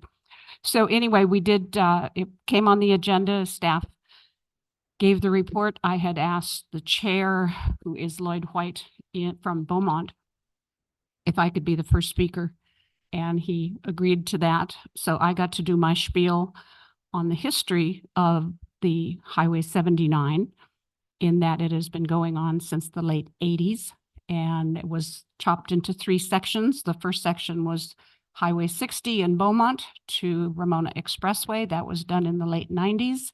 The second section was Winchester to actually the 395 in Temecula, and that was done, and I spoke at that event in like 2013. And then the rest of it has just gone away because it was too big a price tag, mainly because the first section and the second section that were done was only widening of an existing highway, and the realignment of the 79 through our valley is actually a new footprint. Original wants and desires and plans for the alignment was to follow either the Metropolitan San Diego Canal or Winchester Road, or in between them, or whatever. And then the ferry shrimp, you'll love this, Jackie. The ferry shrimp were discovered, and you will love this too. They're still there. And then there were the Pechanga tribe found some native heritage cultural sites. So it was all changed. So that's going to be a new thing. The really, really, really good thing, after all of the discussion and the comments, I made a motion in my presentation to approve staff recommendation in segment alternative A, and Supervisor Chuck Washington seconded it. At that point, there was discussion from a few of the commissioners. There was discussion from Lori Van Arsdale, Robin Lowe, Rob Davis, Andrew Kotyak, Isaiah Vivanco of Saboba, and one property owner who actually is a willing seller out here that has one of the dairies. And I don't remember who else spoke at that, but when it got done, it was a 100% unanimous vote of all the commissioners that were there, and they are all very enthusiastic. And everybody cheered and clapped and hollered. And now we have to get down to the hard decisions of how we're going to actually get it done. And the first monies will be probably approving and whatever with WRCOG on some TUMP funding for part of this, and also where we can get some additional funds. But there are some funds in the RCTC budget this year to get the plans started and to be brought back on segment 3, alternative A. So hopefully in my lifetime, at least that portion will be done. And I'm very happy and very grateful to everybody who has worked on this, including our staff and RCTC staff and the community. They really came out in support. So that's my report. I'm done with that one for a while. Councilmember Kendrick, please. I don't have much to report. We had Planning Commission on January 16th, and the trash enclosure program was taken, as well as an extension of time for Holiday Inn Express. We've got a theme here. And Monique did provide housing legislation updates to the Planning Commission. That was very insightful. I did attend the Hemet San Jacinto group meeting on January 19th. The guest speaker was Dr. Roger Schultz from MSJC. And again, for the last item that was discussed, there's a lot of exciting things going on. So they were talking about things that MSJC is working on, which I think is, great for the Valley. We had an investment oversight committee meeting on January 22nd. Based on the committee assignments this year, we did reorder. So I'll be serving as chair and Councilmember Peterson will be serving as vice chair. We did discuss roles and responsibilities of the treasurer. And then we were provided with an update on the local government and investment pools and an update from our public trusted advisors on the investment portfolio. Last week, I attended the League of Cities Council Member Academy. I found that to be extremely beneficial. I thought it was done really well. They took new off, so they want to encourage council members to keep coming back because they're changing the content. But I just found it very insightful for being a new council member, and I really appreciated that. So I think Councilmember Peterson will be in the future probably giving a much broader update on that. And then today, Councilmember Lilienthal and I did meet with the beautification committee. And so we had, as our initial discussion, so more things to come forward on that. Councilmember Lilienthal. So Community Action Partnership reported out a reinvestment of over $3 million benefiting 3,600 homes, households, ensuring access to essential utilities like water, sewer, and gas, electricity, propane, and wood. And this helps with, it's almost like one paycheck away from becoming homeless. So this program really helped save a lot of families in Riverside County from becoming homeless. Then they had a total of $591,000 that was reinvested for 55 households, making their homes more energy efficient. Then they had the cooling centers. They reported out, they actually got the numbers for the cooling centers, 72 centers, 28,000 visitors, and then their financial part. So the focus was on the tax preparation and filing assistance. If any of you guys are interested in learning how to prepare taxes, they have a program there that you can get your taxes done for free through them. Also, you can be a volunteer there to be the person who helps families get their taxes done. I had the opportunity to attend the Inland Empire's Legislative Caucus, and that was on the 26th of January. And it was their 20th annual legislative breakfast, and that highlighted all of the companies like Exceed. This is why I missed the Student of the Month. But I'll give you that. okay, because one of my mayor mentees. Oh, sorry. Okay, so they recognized 3 of their employees that have disabilities, and they work for places like Lowe's Distribution. One is he's a team member at Lowe's Distribution, and then he's supported by Exceed, and our Exceed here, but he lives in Marietta. And then there's another courtesy clerk at Smart and Final, and they're supported by the Lincoln Training Center. And then there was another one, a warehouse worker at Disney, who was supported by O-Park. And so it was really nice to see the legislative and the community come together to ensure that some of our disabled population is able to, feel some dignity and be able to live out their lives working for these different places and things like that. And so it was really awesome. The thing that they blessed us with was they had a band of disabled, and they sung that "Don't Stop Believing." It was pretty incredible. Chamber of Commerce had something that was pretty cool on the 22nd when they had it was called Write Your Book in One Weekend. A guy named Barb Sharp did a presentation about how you could quickly write a book within a weekend, how you could get it published on Amazon, and some opportunities for that. When it comes to League of Cities Community Services, we had a discussion focused on the legislature return to Sacramento and Governor Newsom's budget proposal, and a bunch of new bills that are coming about. The governor, according to the community services, emphasize accountability and stretching those tax dollars to avoid the deep cuts. Cal City's advocacy priorities were highlighted because they wanted to focus on programming for ongoing funding, addressing homelessness, climate change resilience, public safety improvements, and then the local economic development for Riverside County. And then they did a presentation about the Department of Aging on the master plan for aging, and a local playbook was scheduled. And oh my God. Then there's the committee's work. The program for the year was adopted, focused on homelessness and climate change.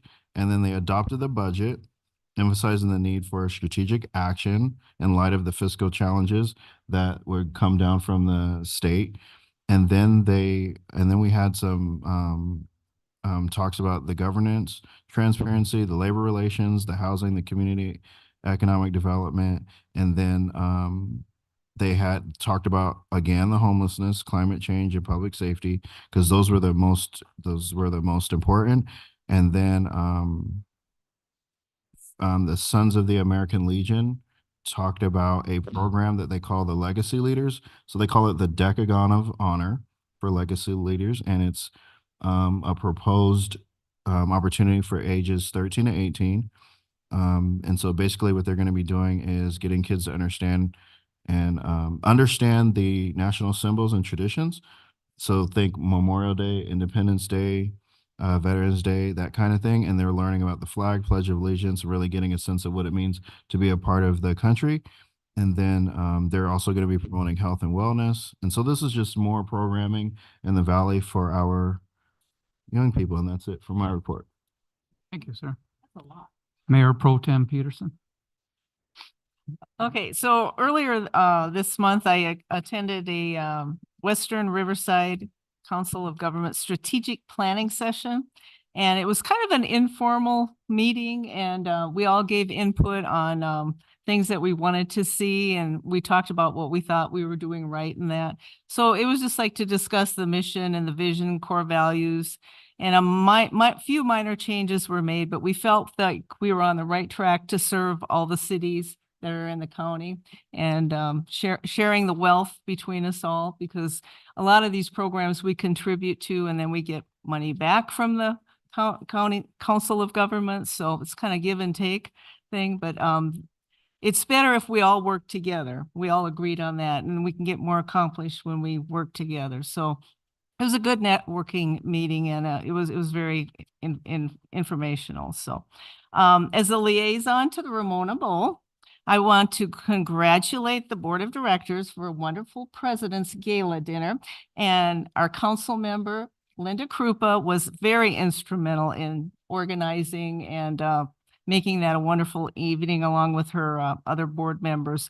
And one of the highlights, now last year the play turned 100 years old, but this year the Troubadours that play in this great little band, it's their 100th year. So this year we're going to highlight the Troubadours, and we're already planning on, I say we, but it's the board. It's the board.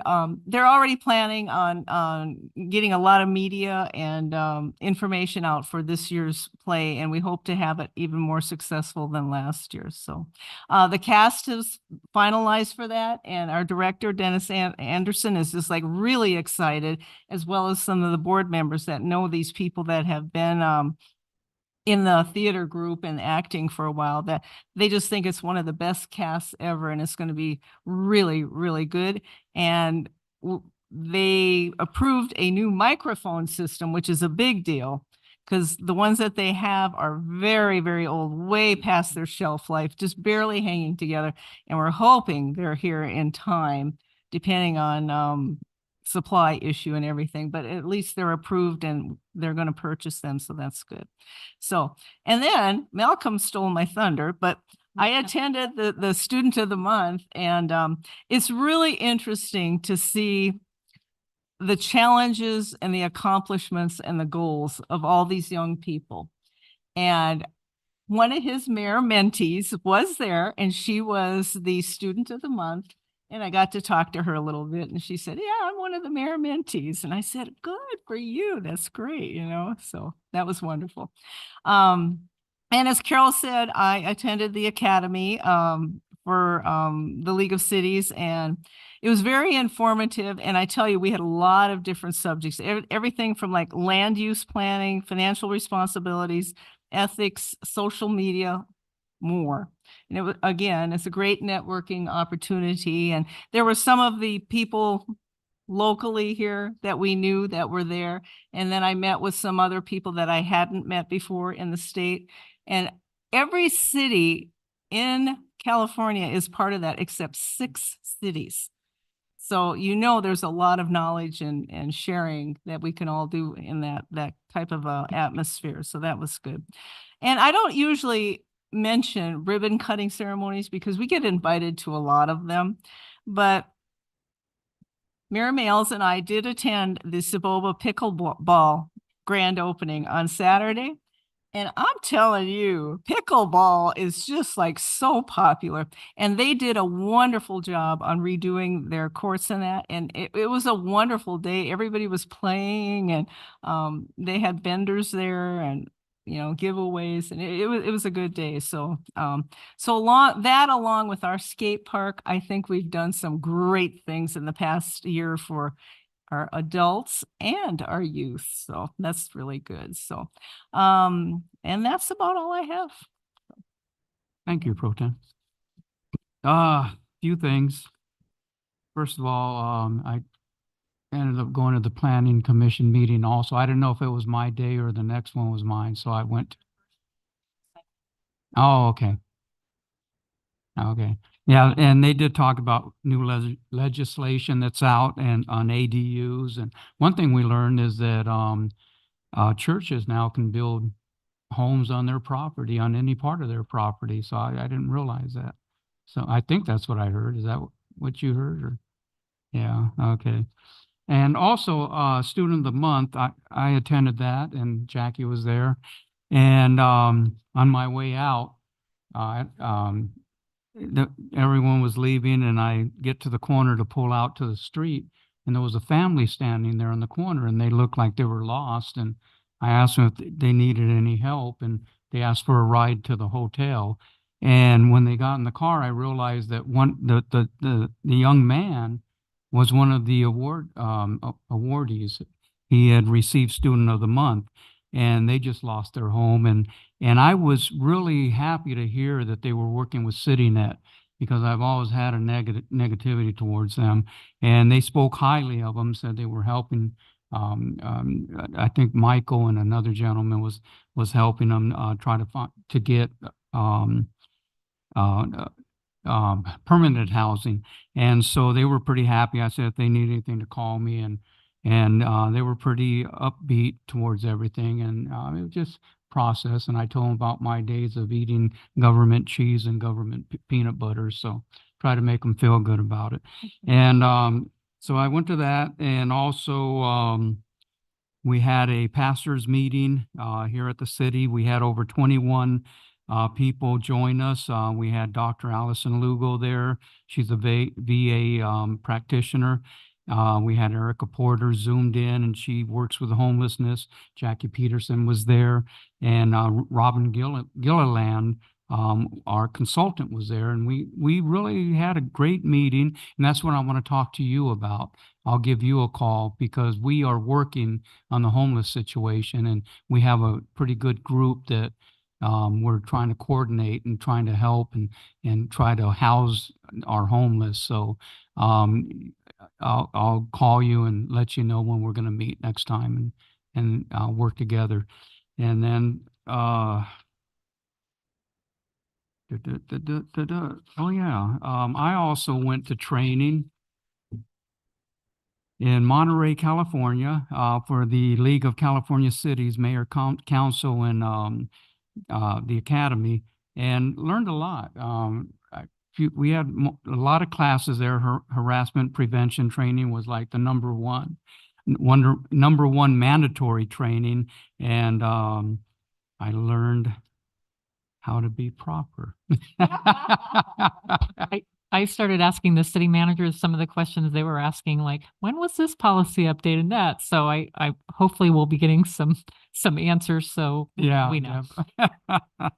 And then we had developing an effective city council and city manager team. I learned a lot on the do's and don't do's, and I guess I owe my city manager, my attorney, and Noah and everyone else, Monique, an apology because I think I was out of line on a couple of things, probably a lot of things. And so I'm going to read my apology. Mayor, City Council member, okay. This course made me realize a few things and made me realize that I do exactly the opposite of what they taught in this class. I learned when I was young that in order to get something done, you have to do it yourself.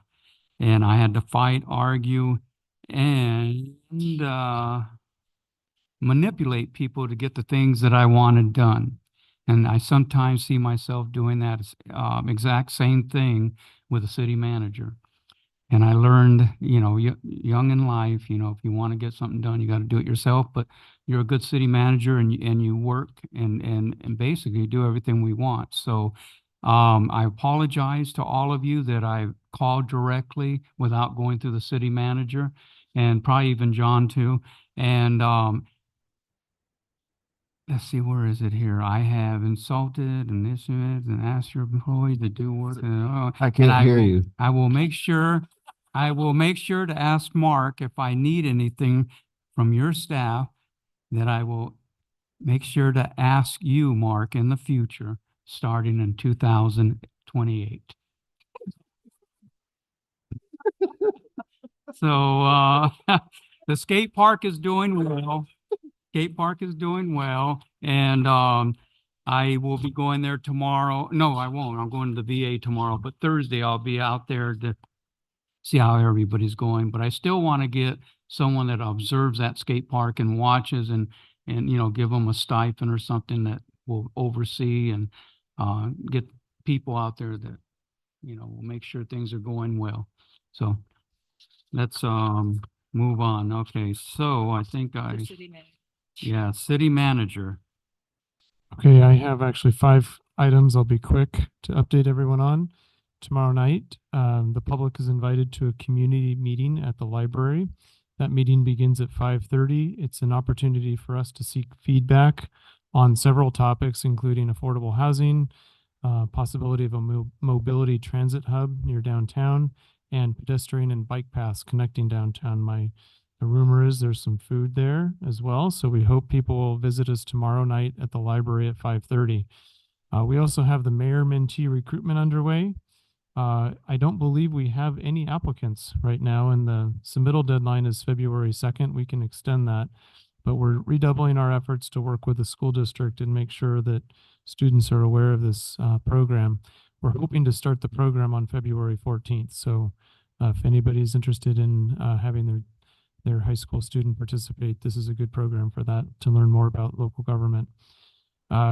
The police chief and I are going to be participating in Coffee with a Cop or Coffee with a City Manager on Wednesday, February 14th. This will be from 7 a.m. to 9 a.m. at Starbucks at Florida and Palm. There is a community cleanup scheduled for Saturday, February 17th from 8 a.m. to noon at the library. This is an opportunity for bulky items to be dropped off there. And finally, we are looking to lock in Hemet Beautiful. This is going to be the community's call to action for a community day of service. That's going to be Saturday, April 27th. It's going to be a morning opportunity to help clean up town. So more details on that to follow as the organization of that event takes shape. So thank you very much. And we're going to bypass the ad hoc committee reports for now. Mayor? Yes, sir. Can I make a motion to add that gentleman's recommendation that we get on the same board? Remember that? What's the recommendation? Oh, for the yeah, definitely. Yeah, if all cities are participating, yeah, why not? So make a motion. Yeah. Yeah, I made the motion. Who's seconding it? I can second that. Okay, all in favor? Aye. Aye. Okay, we're on. And there being no further business, this meeting is adjourned to the next city council meeting on February 13th, 2024. Thank you for joining us tonight.